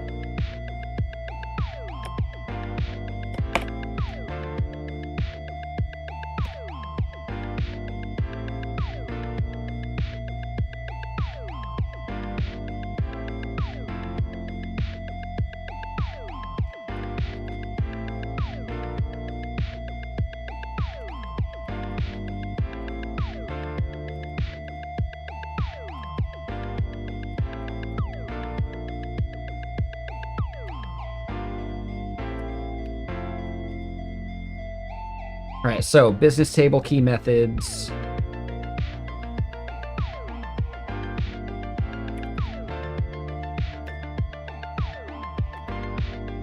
That one's good there. User there, we don't care about.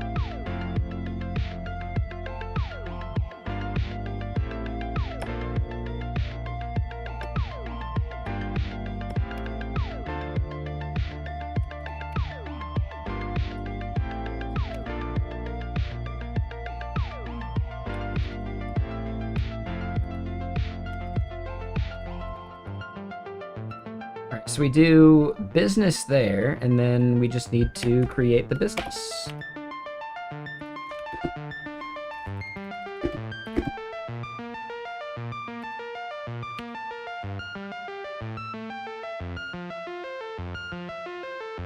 Okay, so this is not accurate yet.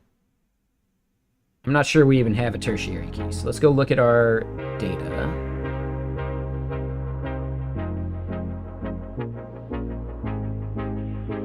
So business ID created at tertiary key is all,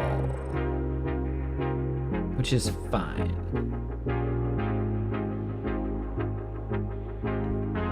Now hold on.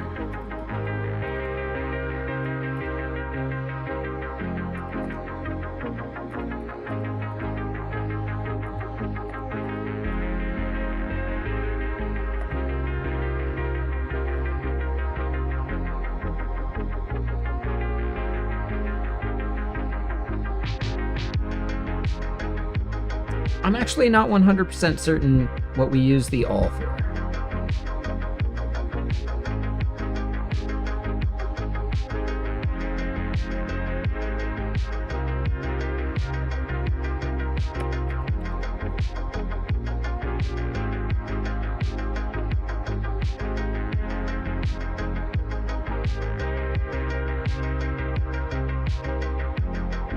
Oh, okay. Nah, so we're just hard coding it. It's not ideal. I think it's fine.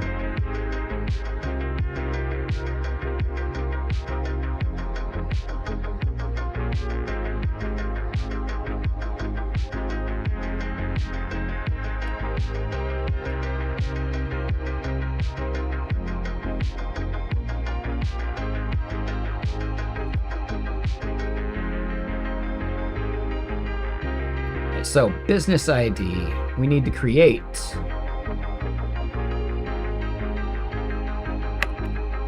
a business ID.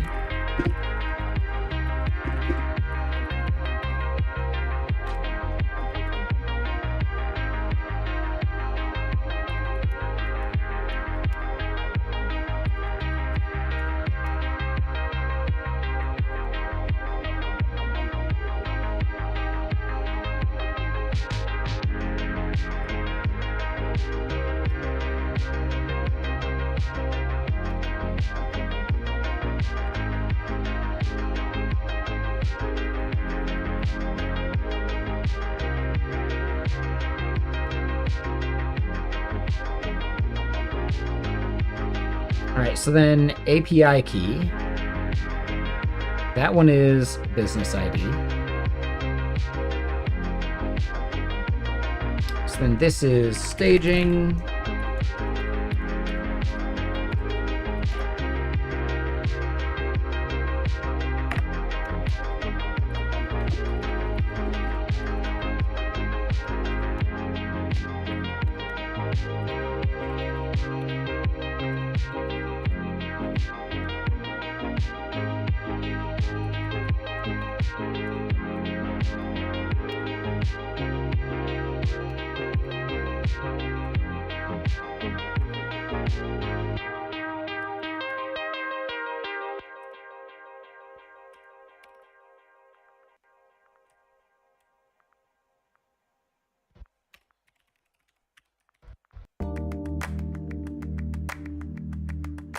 So we just want to create that. That part's fine.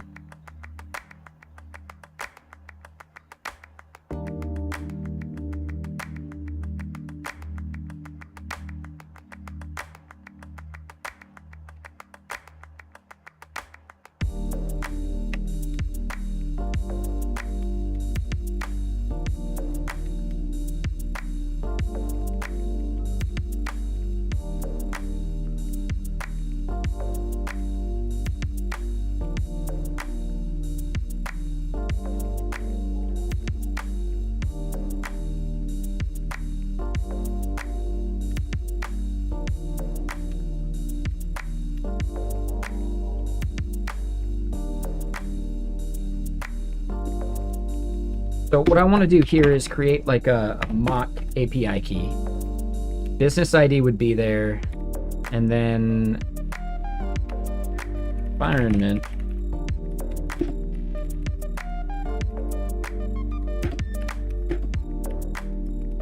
Staging or production.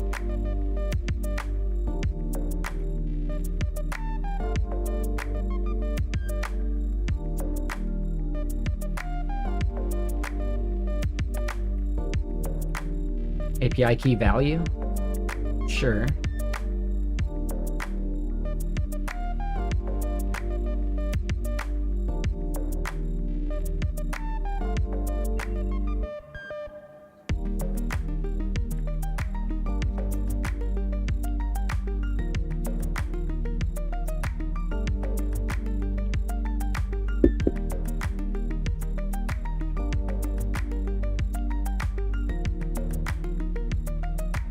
Okay, so I think we're good there. That's our create business endpoint. But we need to create a business user for creating it. That's it. So yeah, this is where we need, yep, const business users table.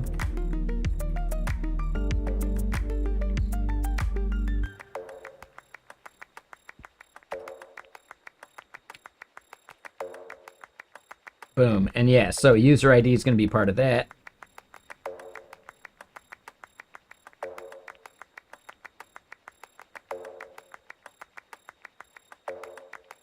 So I think this is a big part. We can actually parallelize these.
All right, so business users table, right? User ID, business ID, user ID, and business ID. Yep.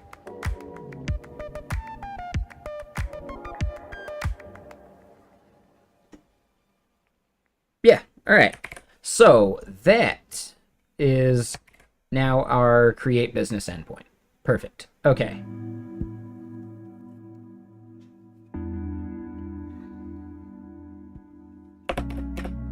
That was the end of that album. Let's get another.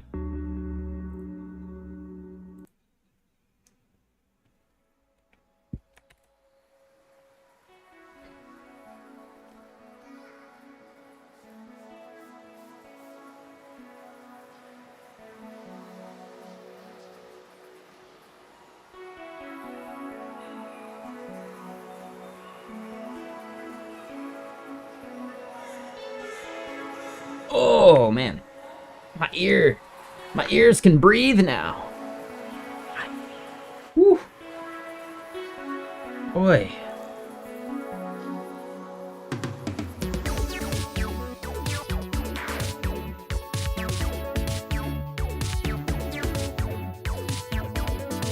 I am curious if they'd be bummed about me streaming while that was going. I would hope that most of the company recognizes the value to my stream from, like, you know, just the stuff that it's brought. I think so. I'm pretty sure.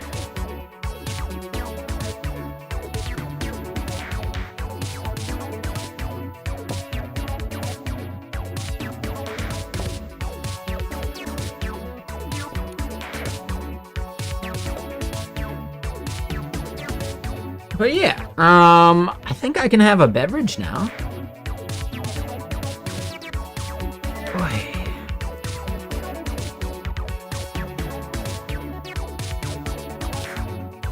Yeah. Oh, yeah, for sure.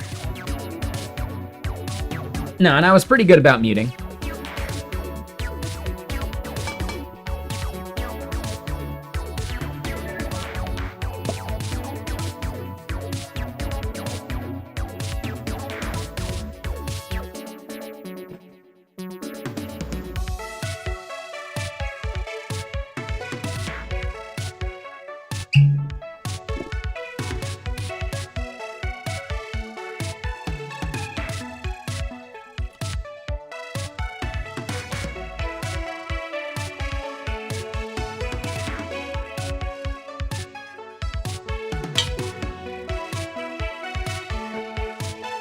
No, that's what I was doing so I could listen to the music and to that meeting. I also do the same thing over on gaming stream when I'm doing like video editing. So I'll have these headphones on underneath. And then I'll throw that on for like the, you know, the video editing portion of things. That way y'all don't have to hear it like on the gaming stream.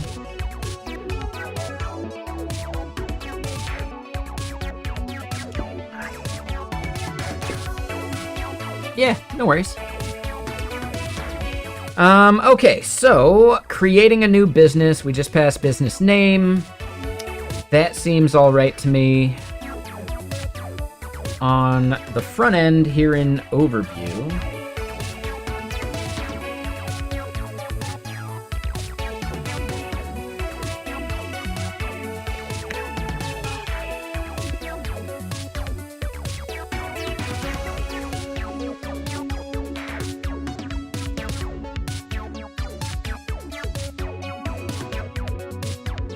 oh, but all these services need to start taking in the business ID that we're gonna pass to.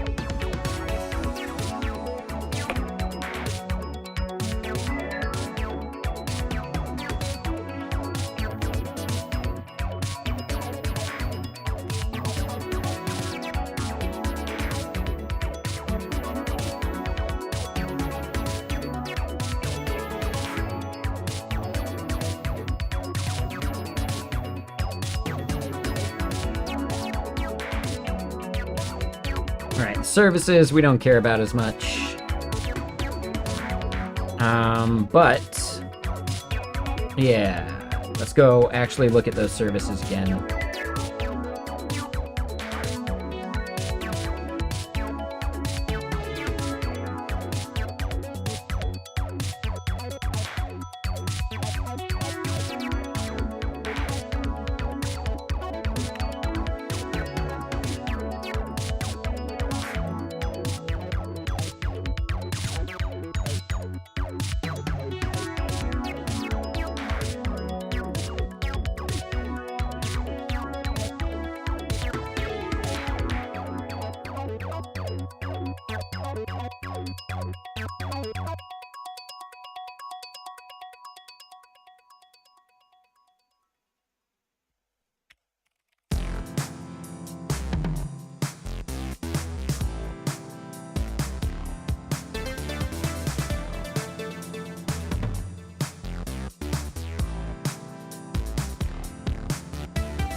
Alright, so yeah, a bunch of these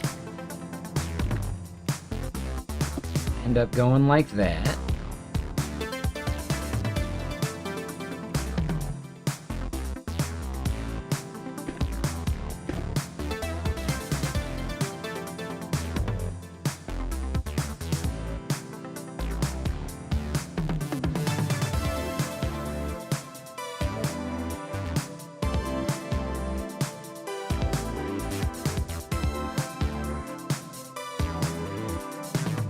Alright, so then here, business.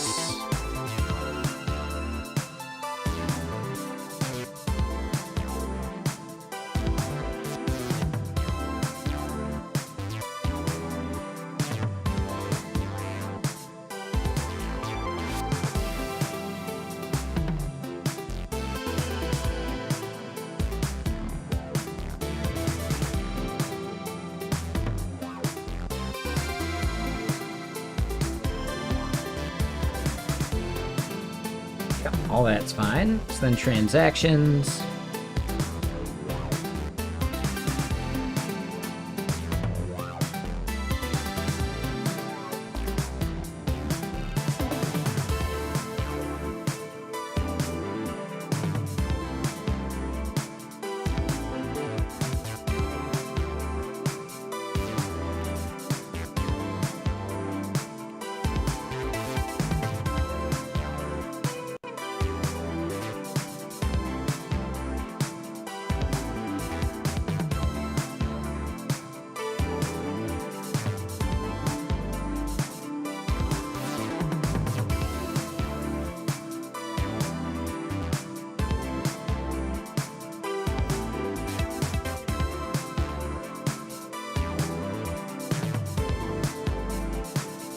Okay.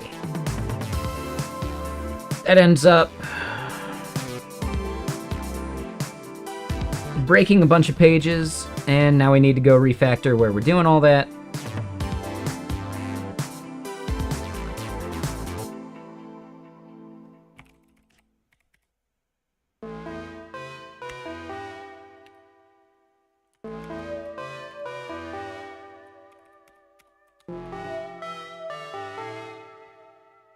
Alright, so if we have a business, we do that fetch.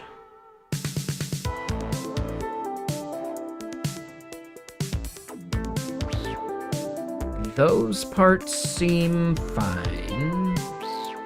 It's just the tooltip formatter stuff, which we'll probably have to fix eventually, but not yet.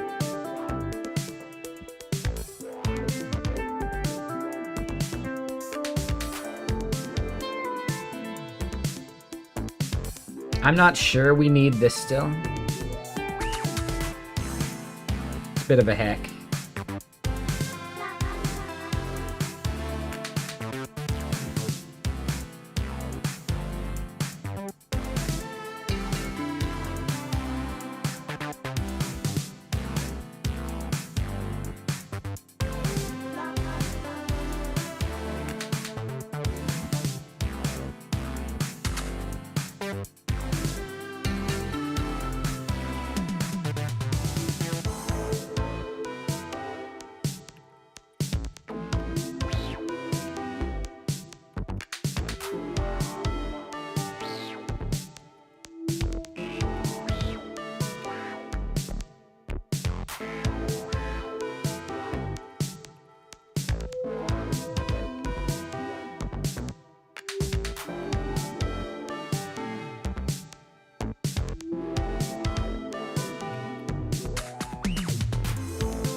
Wait, what?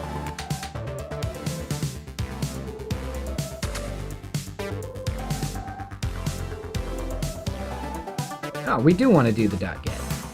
Yeah, what was I thinking?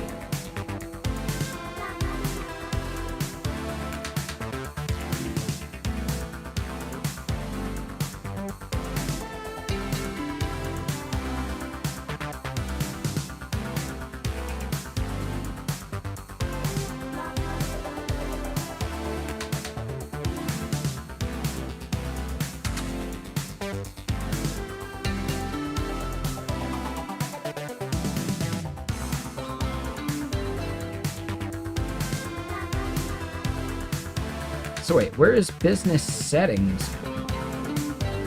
Do we not have that in state right now?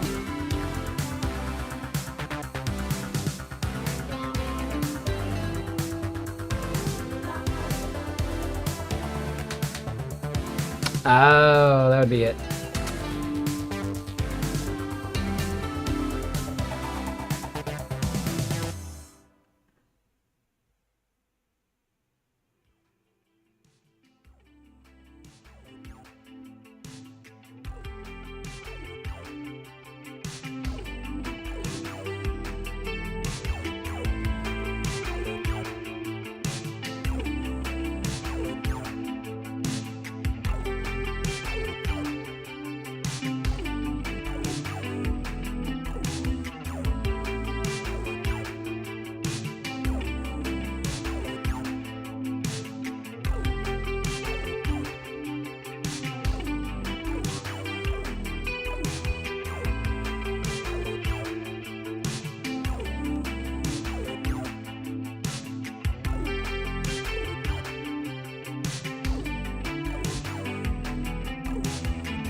Okay, it's a little better.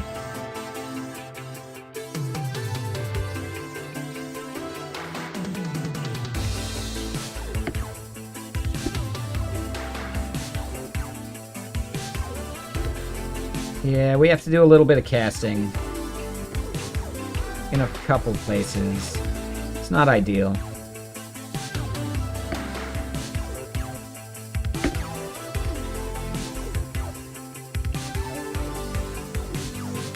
Alright, so then we head to the top. We just have some stuff that we're not using yet. And then these as any's. I'm not sure we need those anymore.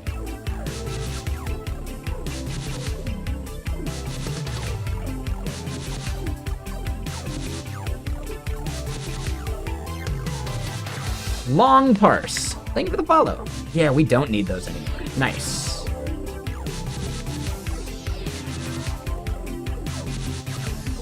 Yeah, long parse. Thank you for the follow. What you up to?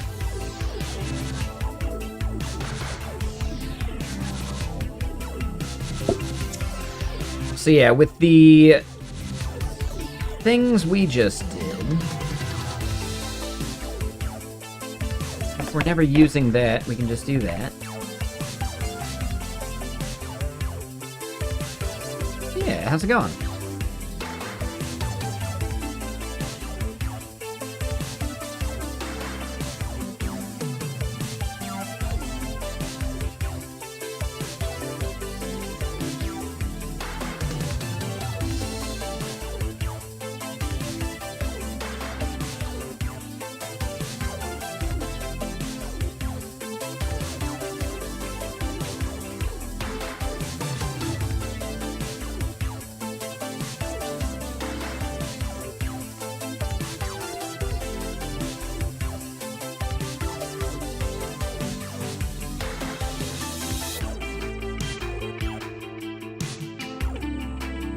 So we bring that in.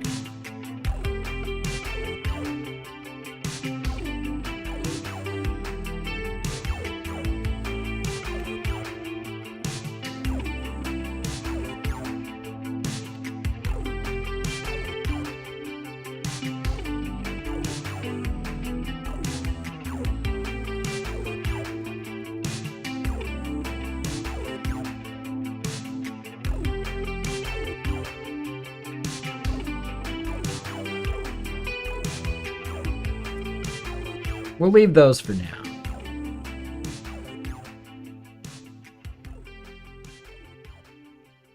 I'm not actually sure we need those as enemies.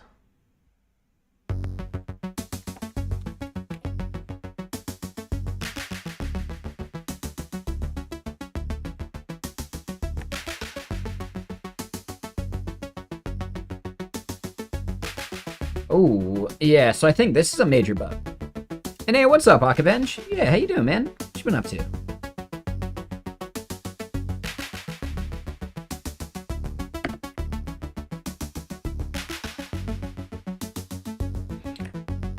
So hold on. Format internal currency, partial business settings.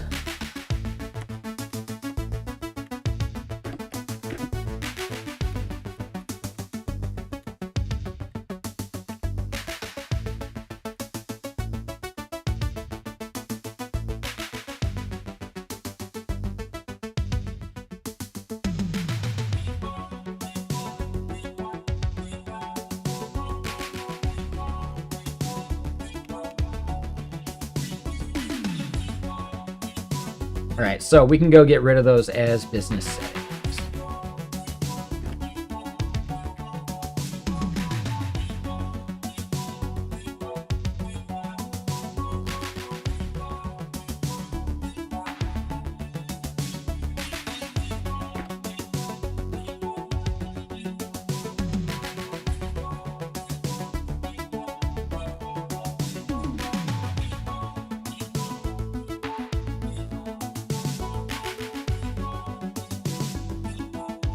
Ooh.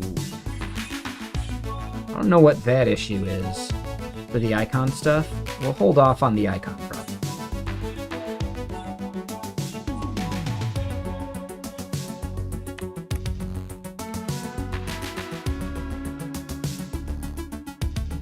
We'll leave some of the as any stuff.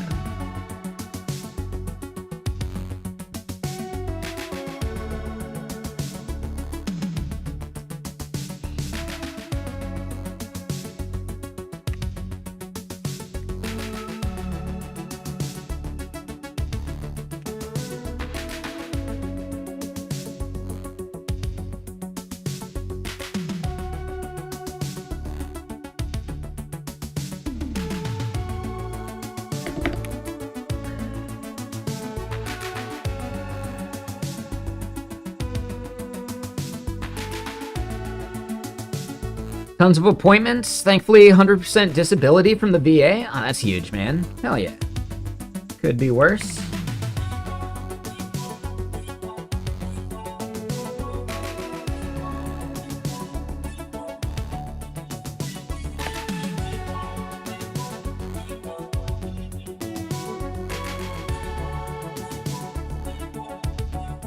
We're not handling previous path either. Because we haven't done the validate rep.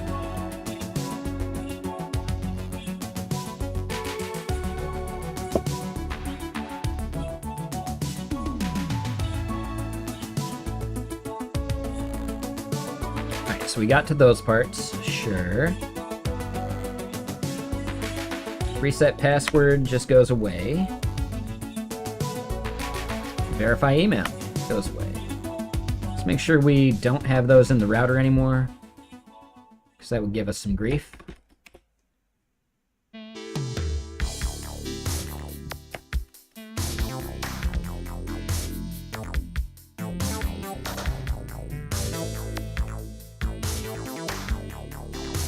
And what are we doing on the register page? I feel like we got rid of that. Yeah, register goes away.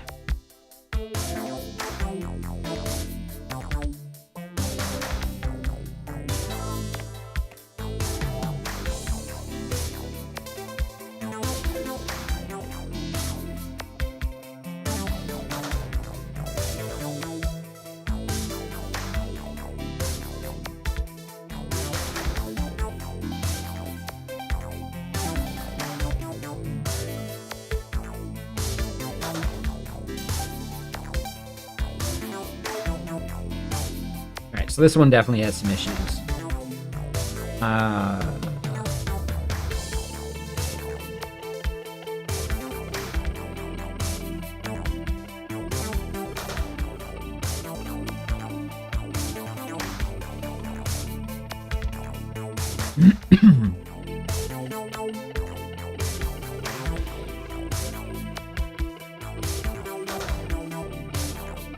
We may want to do a structured clone for that.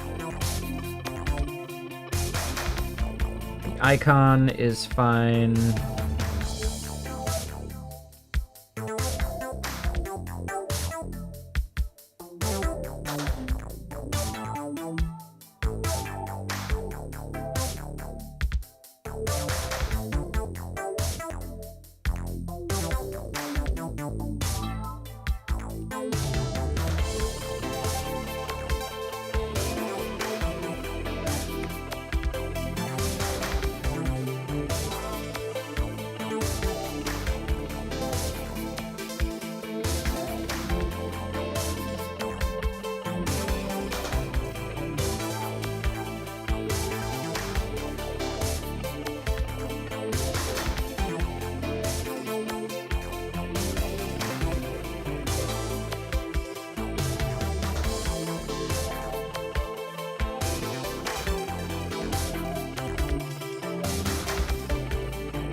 Yeah, we have the stripe details form. I don't think we're actually going to use it. I don't know. Yeah, I'm still on the fence about that.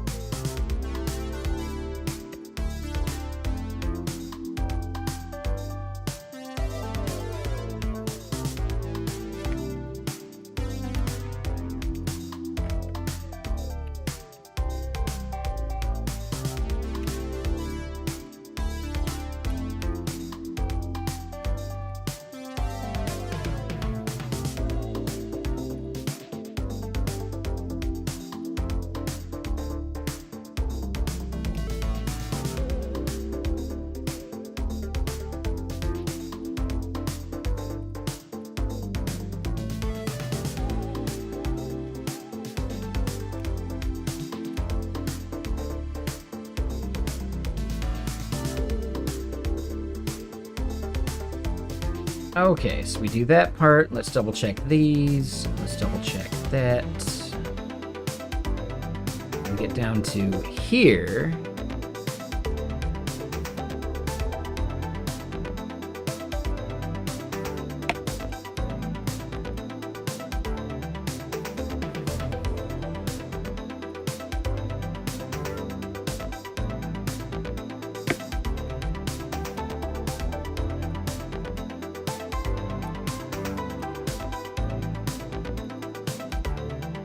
All right, so then we do that part. We need to bring in immutable.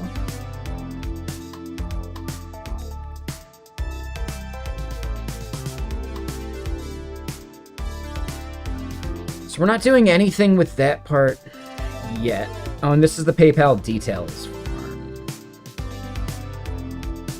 I think we're good there.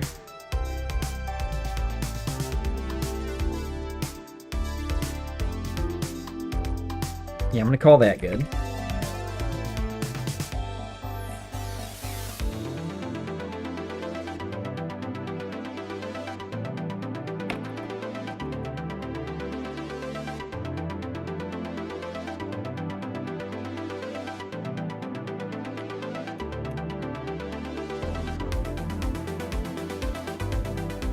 We do need the as any there, which we'll want to fix eventually, but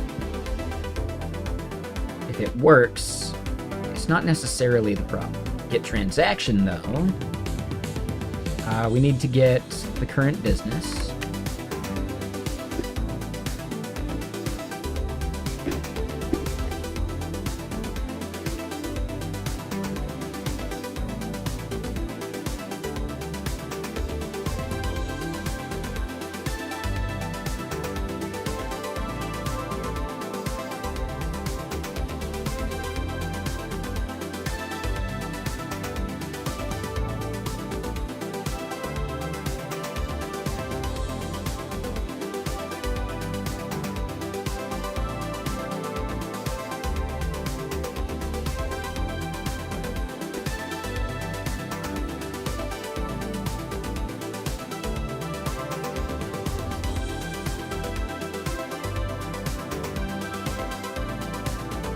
And we're not using that.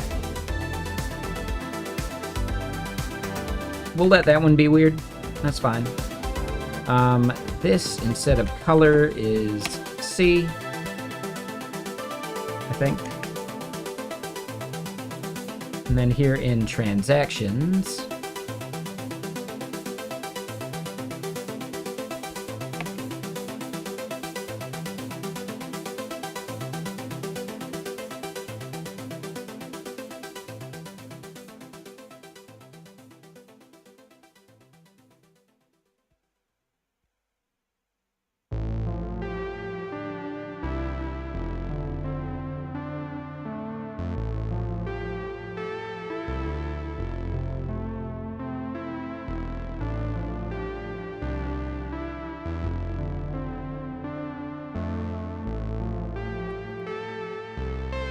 that part seems good.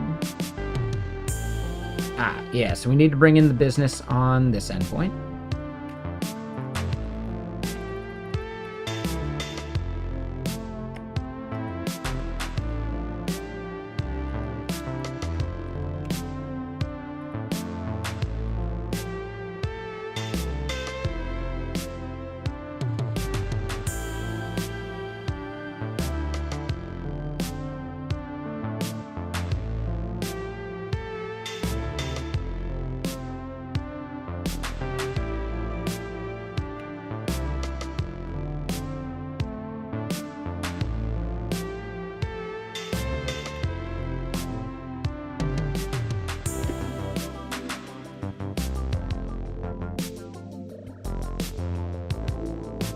Alright, so we do that part.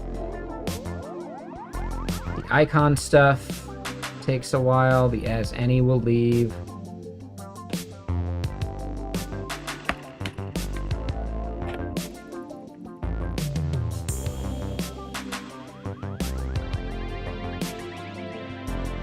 Oh, thanks. Hey, how you doing?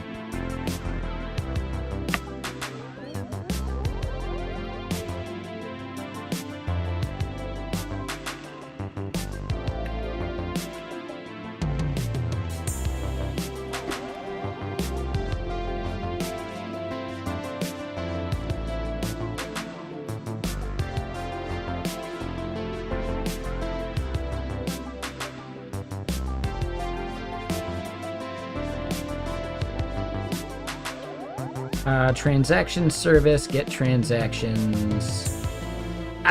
Messed that up.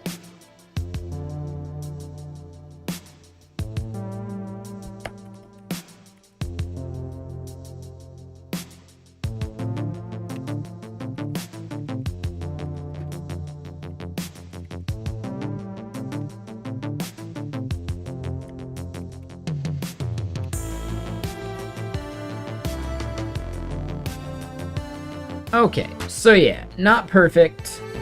I think we should be able to load this stuff up though. So let's try and rerun the back end.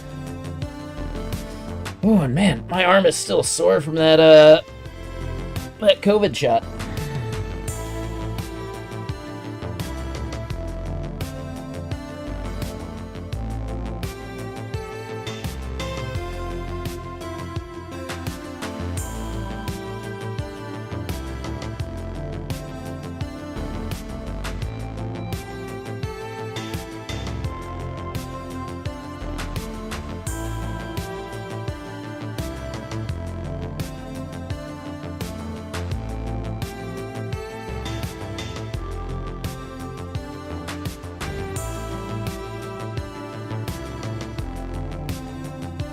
Okay, this looks like we're good tomorrow.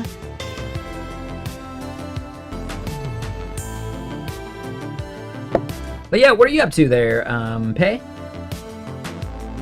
I definitely forgot how you like your name pronounced. You have definitely chatted before, though.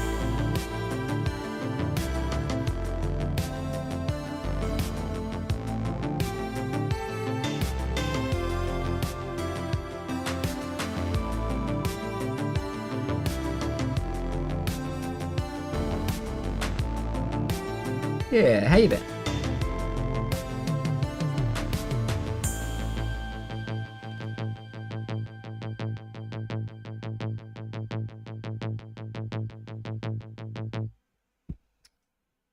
Okay, so let's try this again.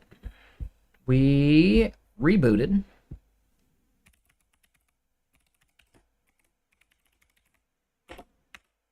We send that email.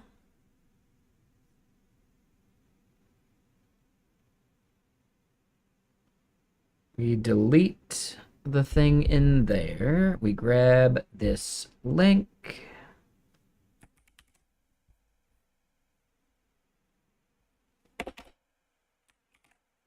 I get more music going.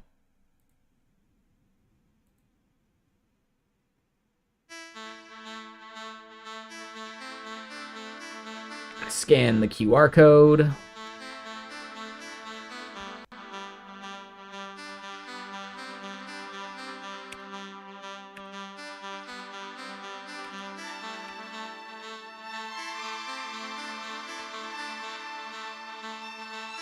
Should fix that here eventually.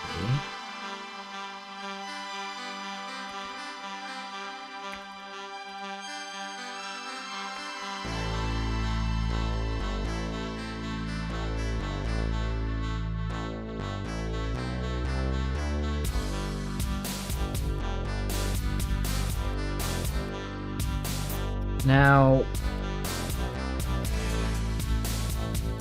where did those requests even happen?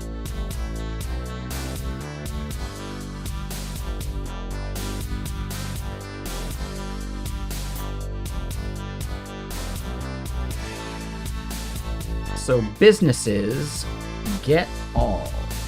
We got a 401.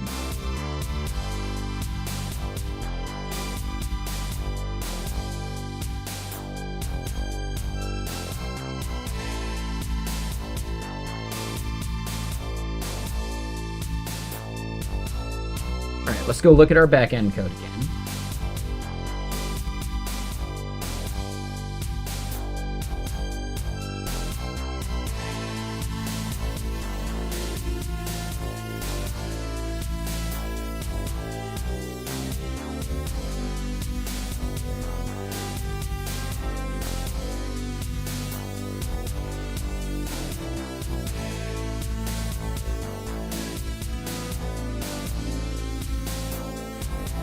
So the only place we even do that is there. So if we go to get user here,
so that's a flaw in our backend.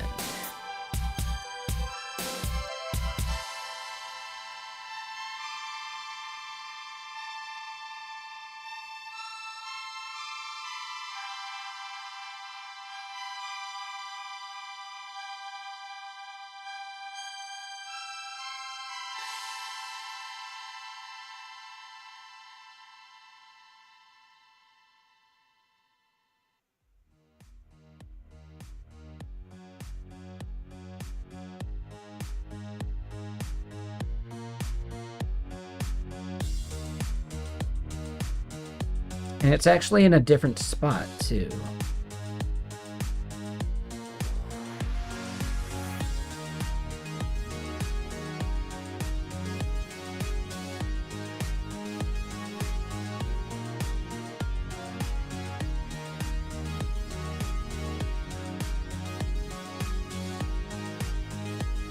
Oh, and we even called it create get user teams, where it would probably want to be like businesses.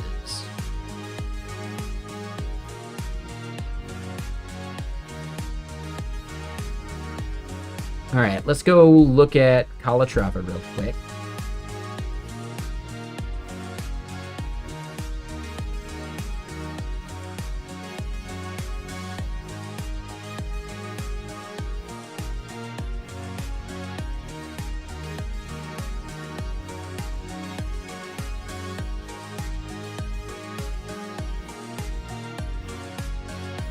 Okay, so we know that user is being set there.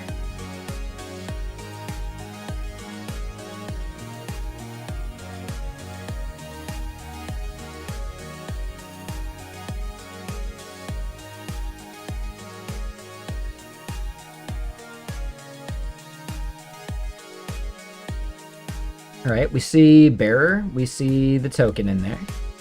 That part seems right.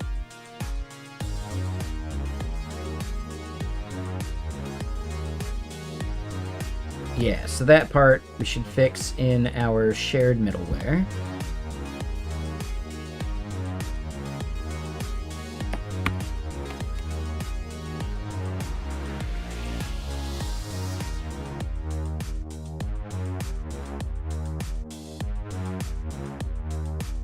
I'm really curious what use case the service account actually serves.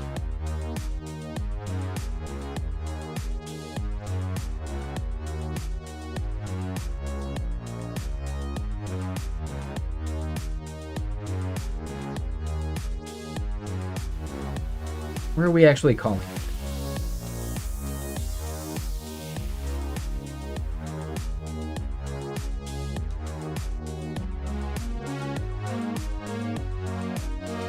Oh, that's right, that's right.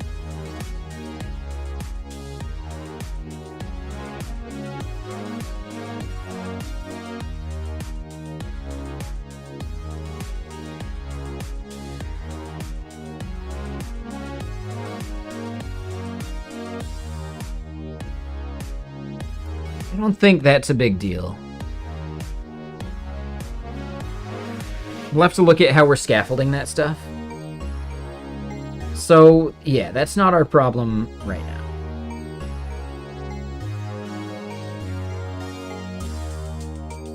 So yeah, we go back to get all.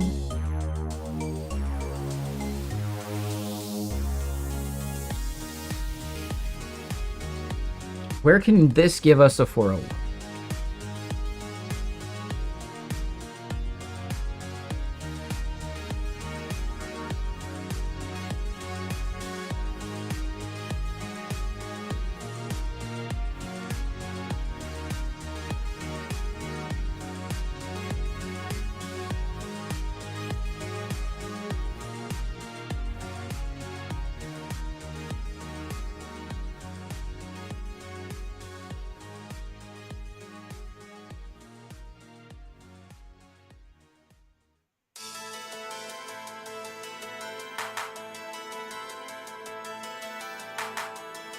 So this part's good.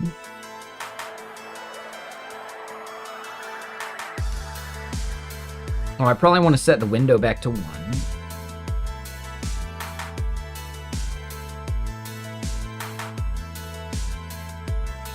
Yeah, could not fetch.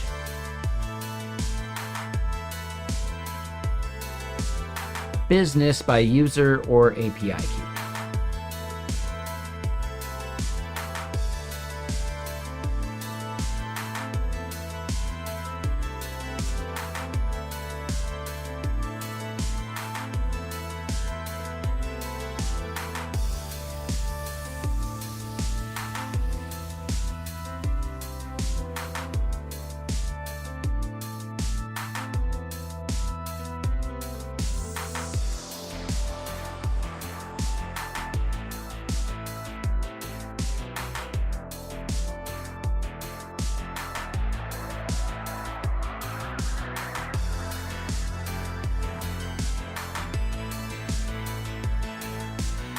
Alright, so we'll have to see what those two errors are, because it threw somewhere in one of these. And I think I just probably missed something simple.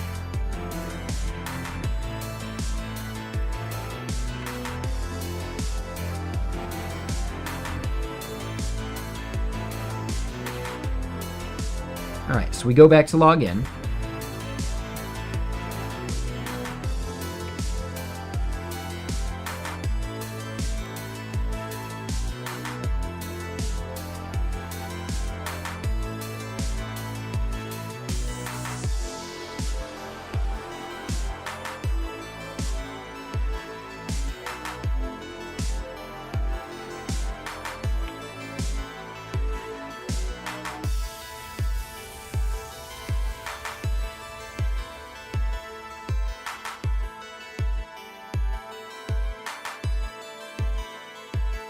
Scan the QR code.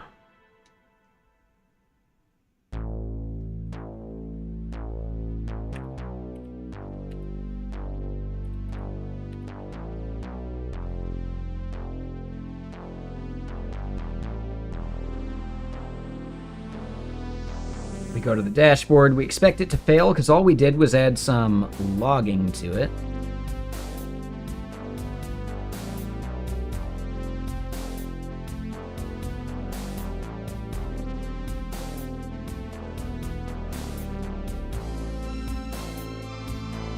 Oh.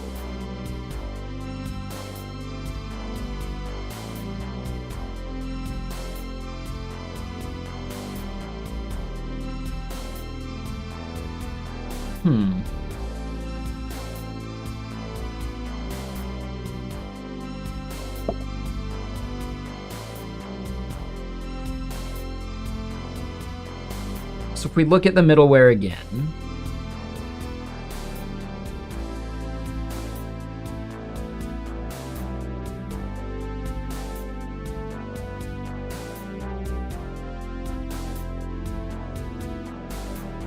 so if we don't have a request.business, then that's where the problem happens.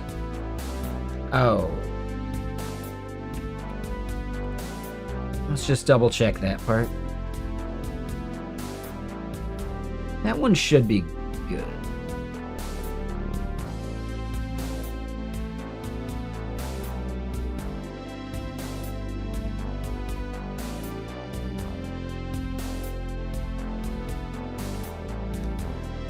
So those return values shouldn't be our problem.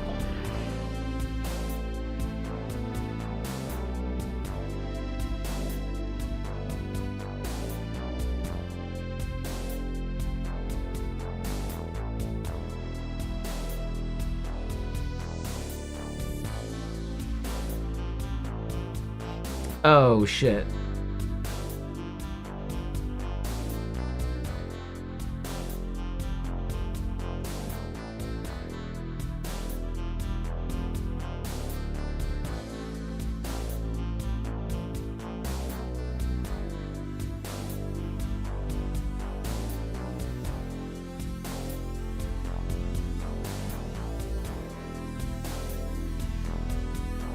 No, so that's the issue.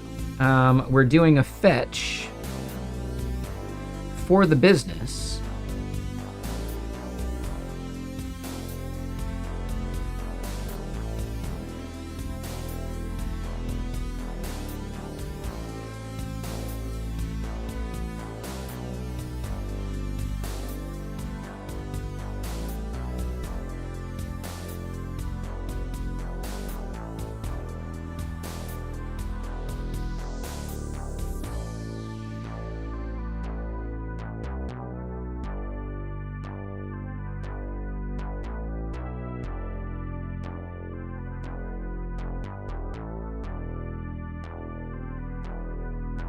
So I guess I'm confused at how we're getting to that middleware.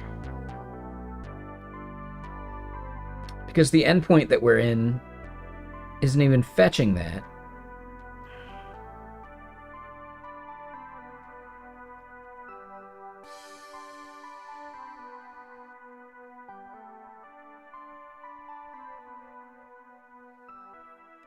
Yes, let me go look at...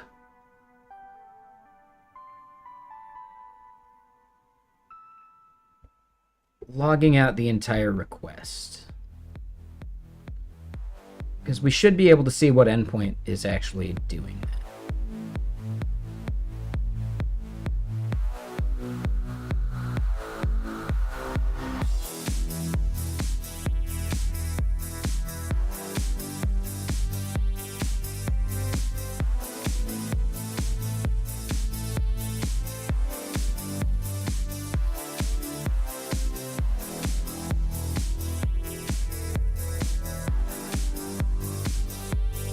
Oh, shit.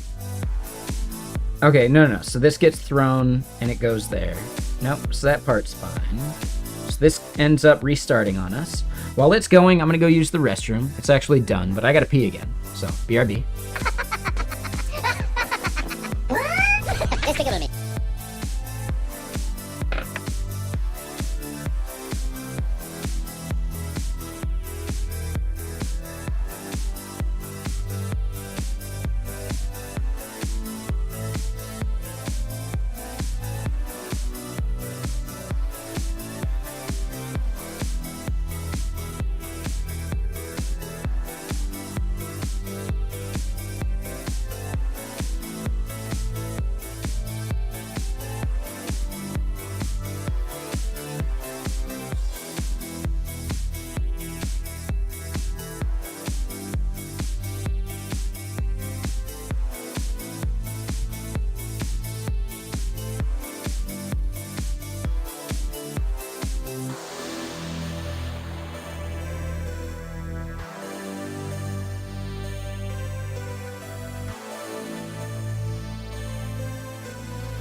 Alrighty, and I'm back.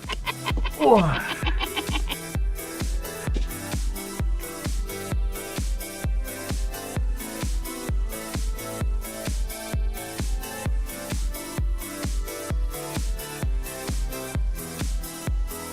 Any interest in the debate? Hell no.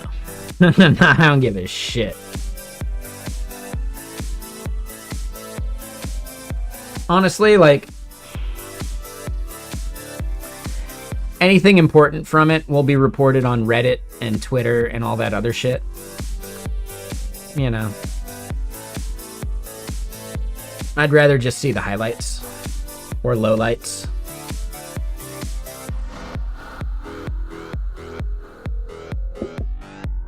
It's kind of like a sporting event to me. Like, I'd rather usually just watch the highlights.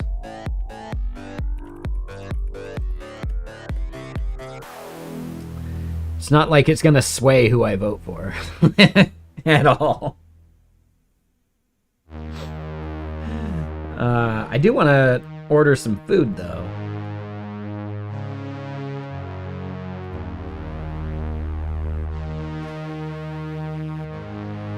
Just in it for the drama? There you go.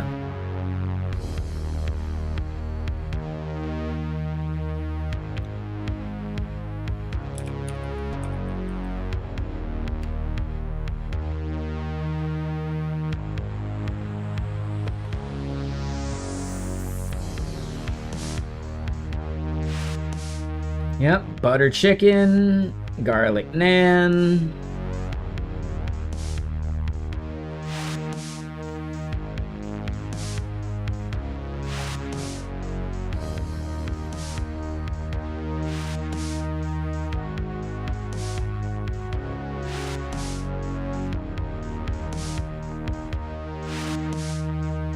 I think that's all I want. I don't need extra rice, though I want extra rice. Yeah, nah, I'm good.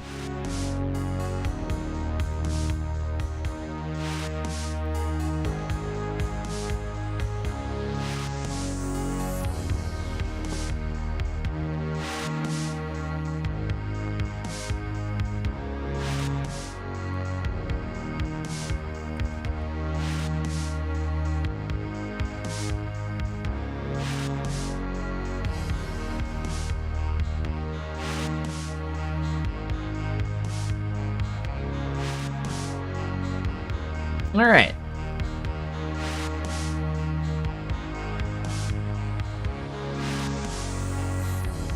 Yeah. I don't feel like cooking tonight. I also want like a decent meal. I ate something light yesterday.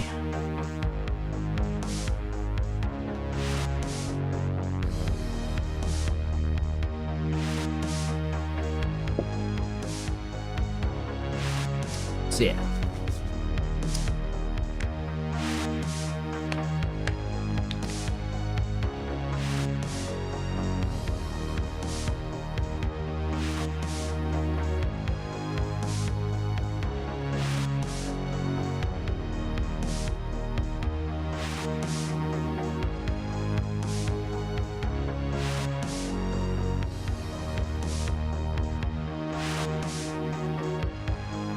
All right, so we get this link.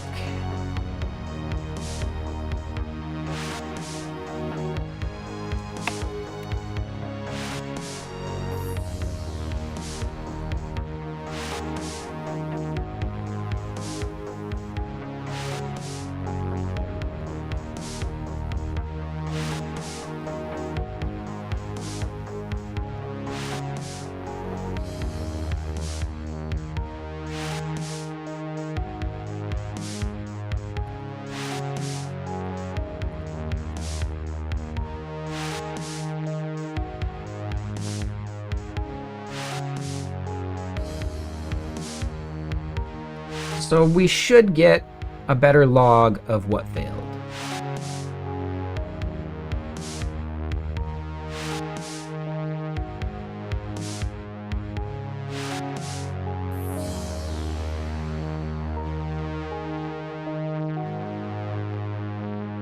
Oh. Wait. Raw path is businesses/get all.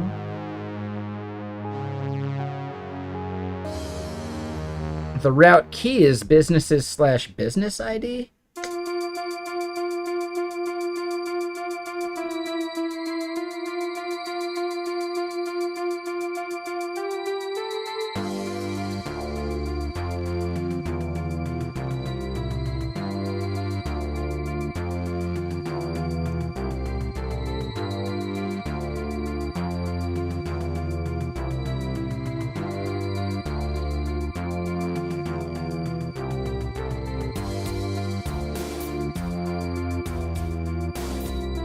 I think that's in my front end service that the issue is.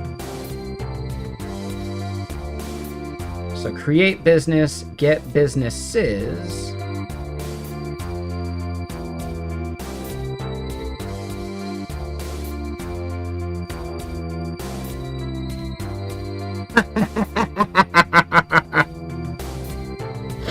Oh.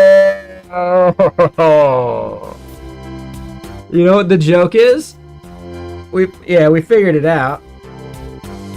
Get all is being passed as the ID.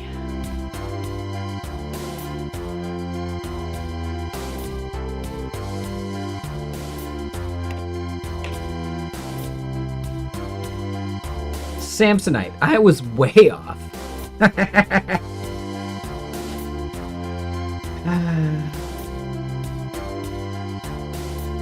Why am I like this? Hold on, so let's stop and restart it.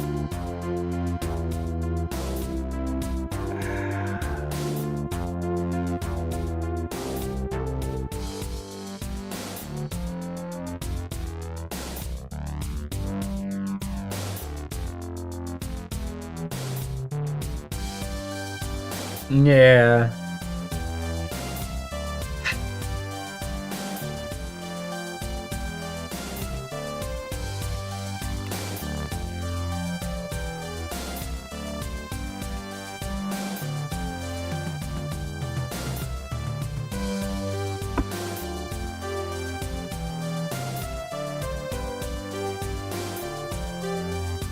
It happens, okay? You know, nobody's perfect.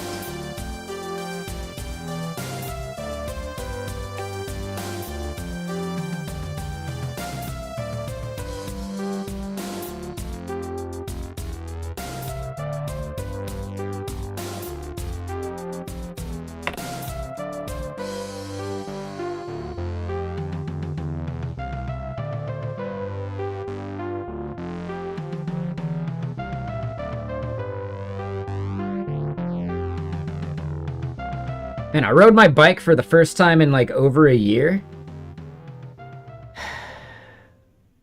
My tailbone's a bit tender. I think I need a better bike seat.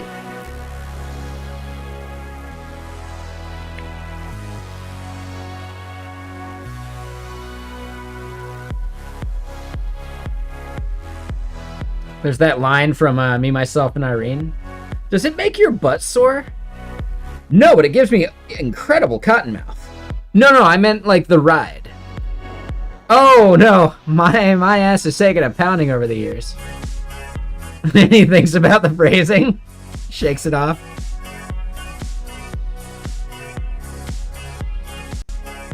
It's a good movie.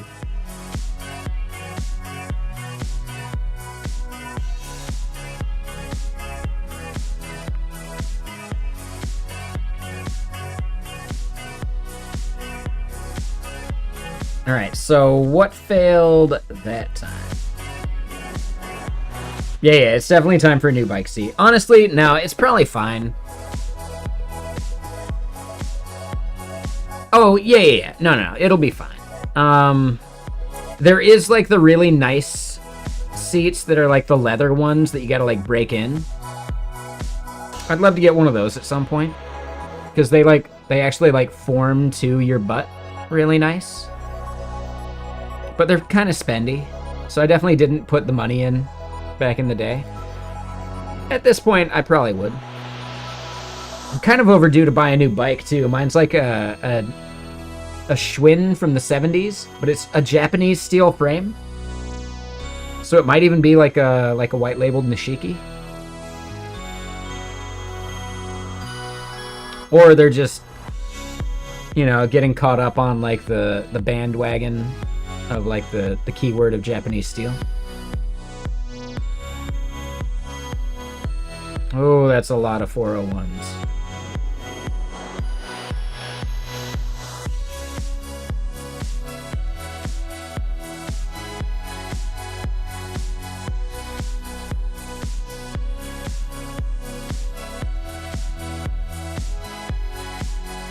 Alright, so hold on. We see the request. And then could not fetch business by user or API key.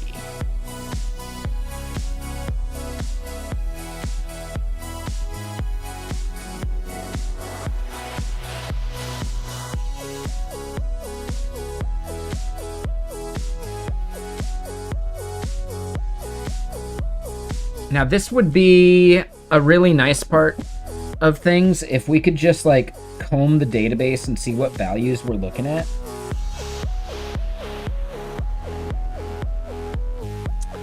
That's a bit of the bummer.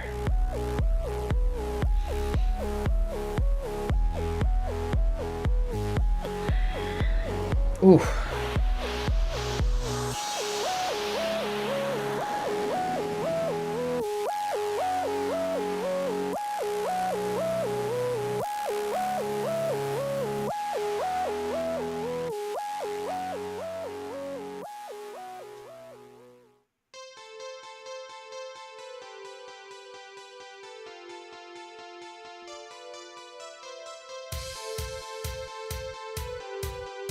It's okay, they're banned.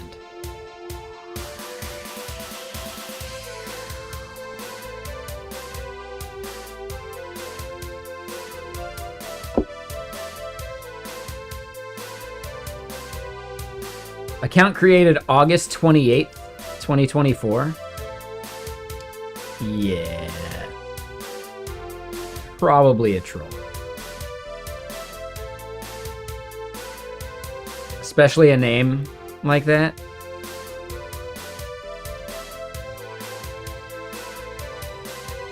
Probably just a troll.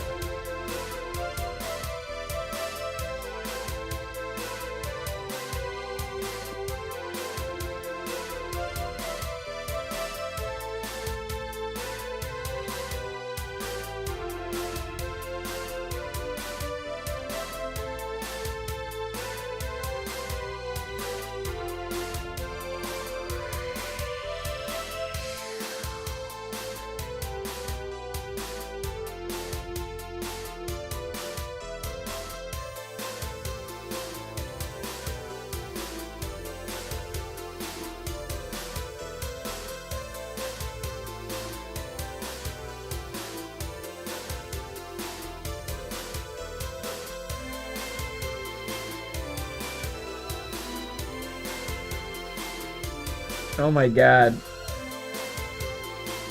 I think I just saw the creepiest thing I've ever seen.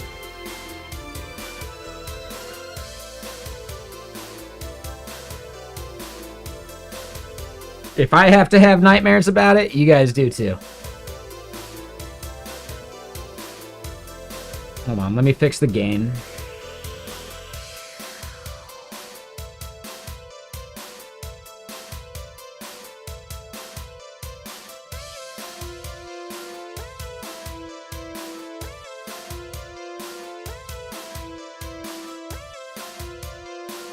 I know, it's the grossest thing I think I've ever seen. I hate it so much.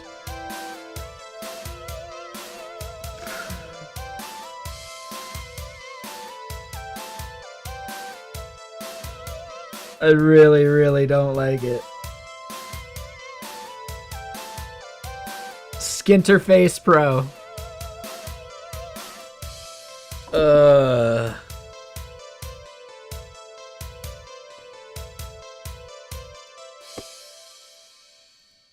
Yeah, YouTube, you guys gotta suffer through this too.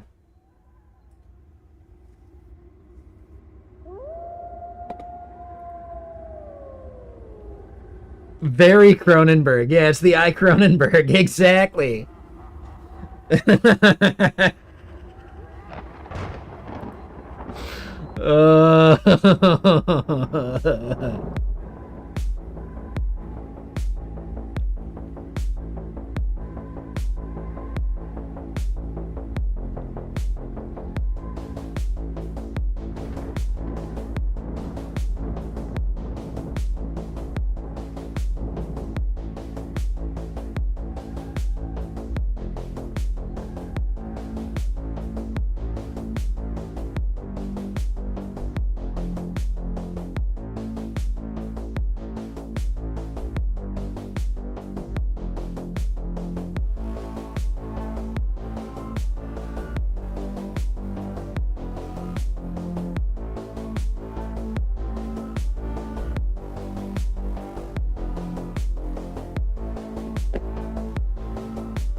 Yeah, sounds about right there, Four Wheel. But yeah, you had to share, like, the pain, so I get it.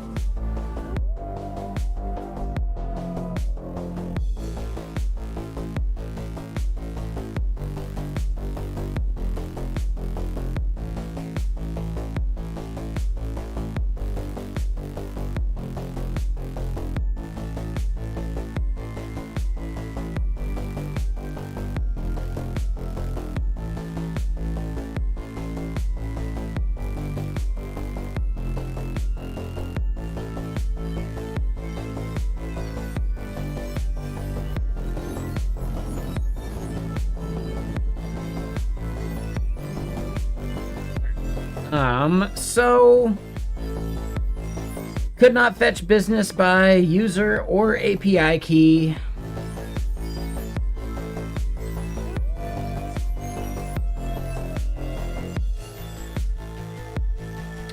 Where are we calling get business?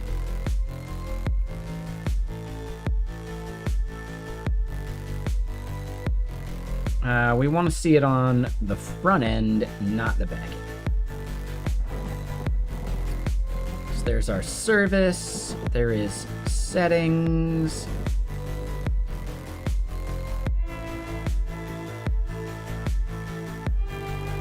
And that's it.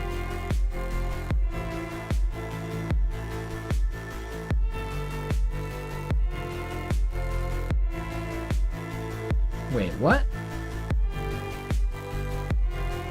So the endpoint is, oh, it is settings. Okay, so get business settings. We're doing here.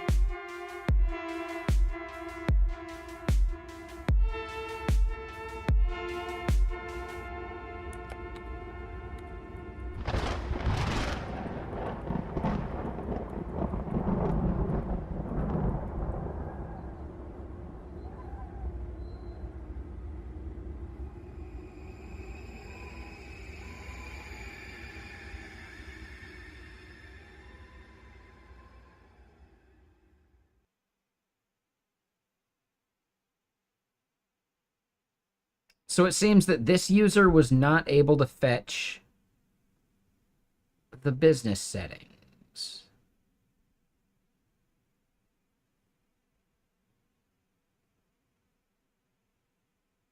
There's definitely something we need to do inside of here to understand why.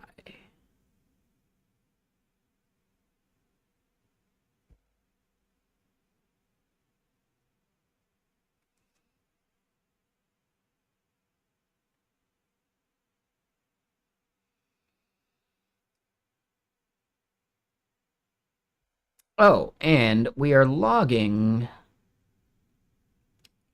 all this, but yeah, if we look at the request, we don't see business on there. Okay.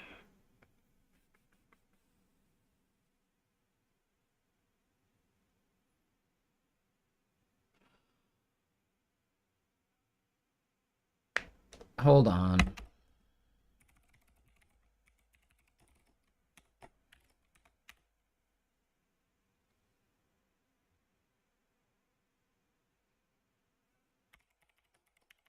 It's one of these. Let me get more music playing.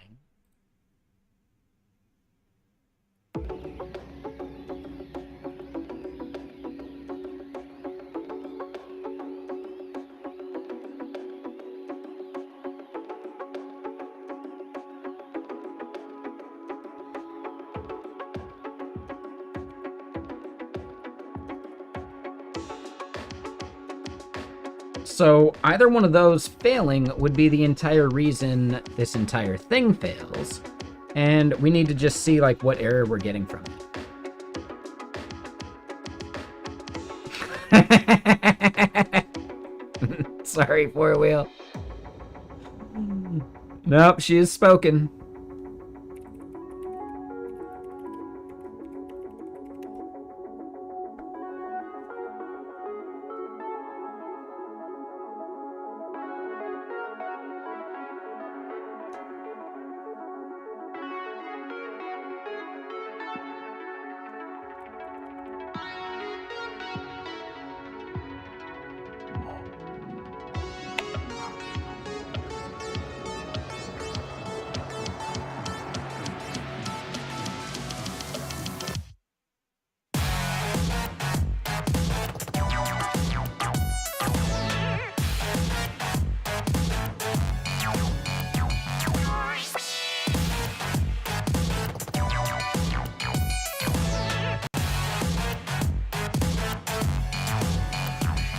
All right, so what do we think we're gonna see in the error here? Like, which one of these is actually our error?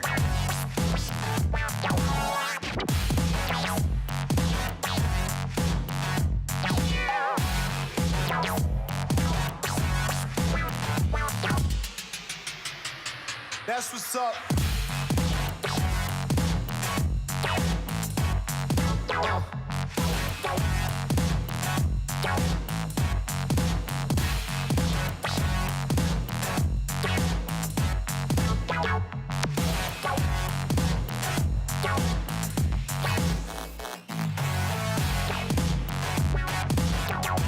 Okay, so business by user and business by API key. So both of those are 401ing on us.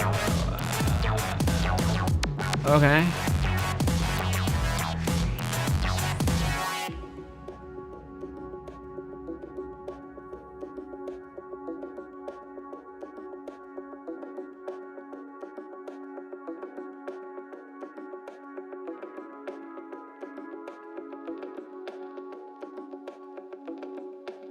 So getting it by user is the main thing.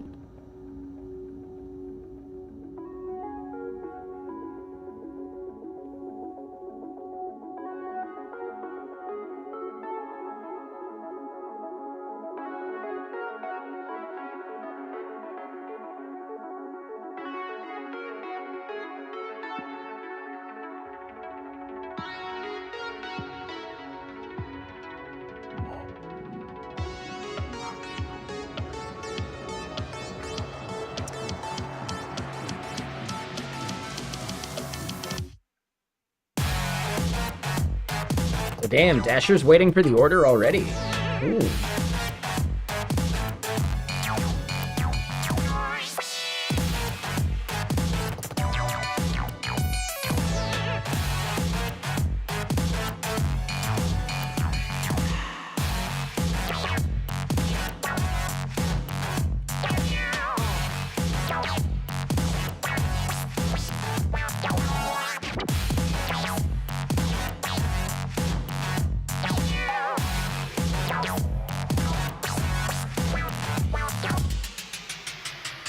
Alright, so we're gonna try this again.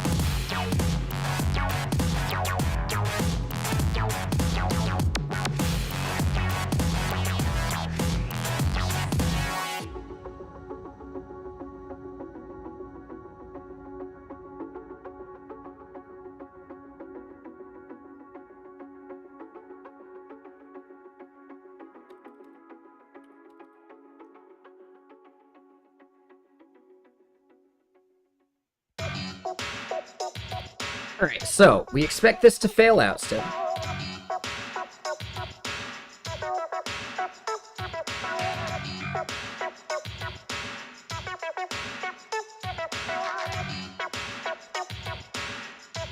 But where it fails out should actually tell us.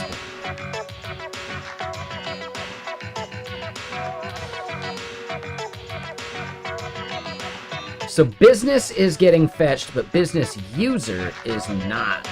Aha.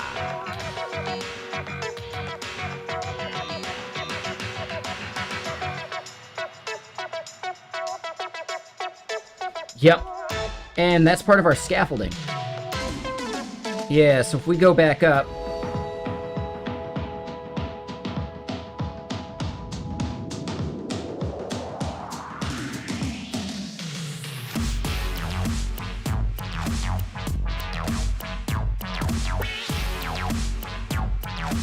creating business settings. Oh wow, they're already here. And they'll be here real soon-ish. So actually, I need to raid someone. Let me just do this. So, business users table.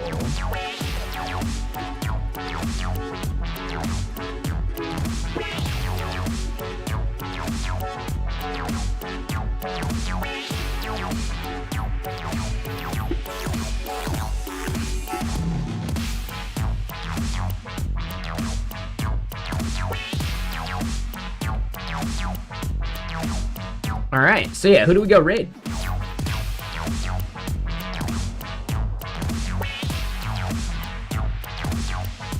Who's even streaming right now? Oh, Time Enjoyed's going? Yeah, let's do it.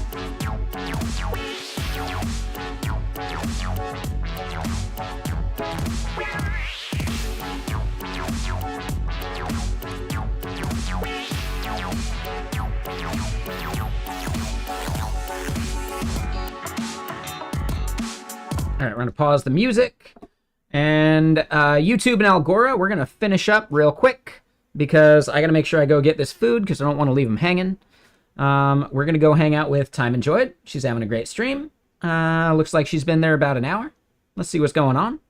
And yeah, so YouTube, Algora, thank you all for hanging out. I'll see y'all on Thursday. Tomorrow is a working day for me on my gaming stream here on Twitch. So later, YouTube.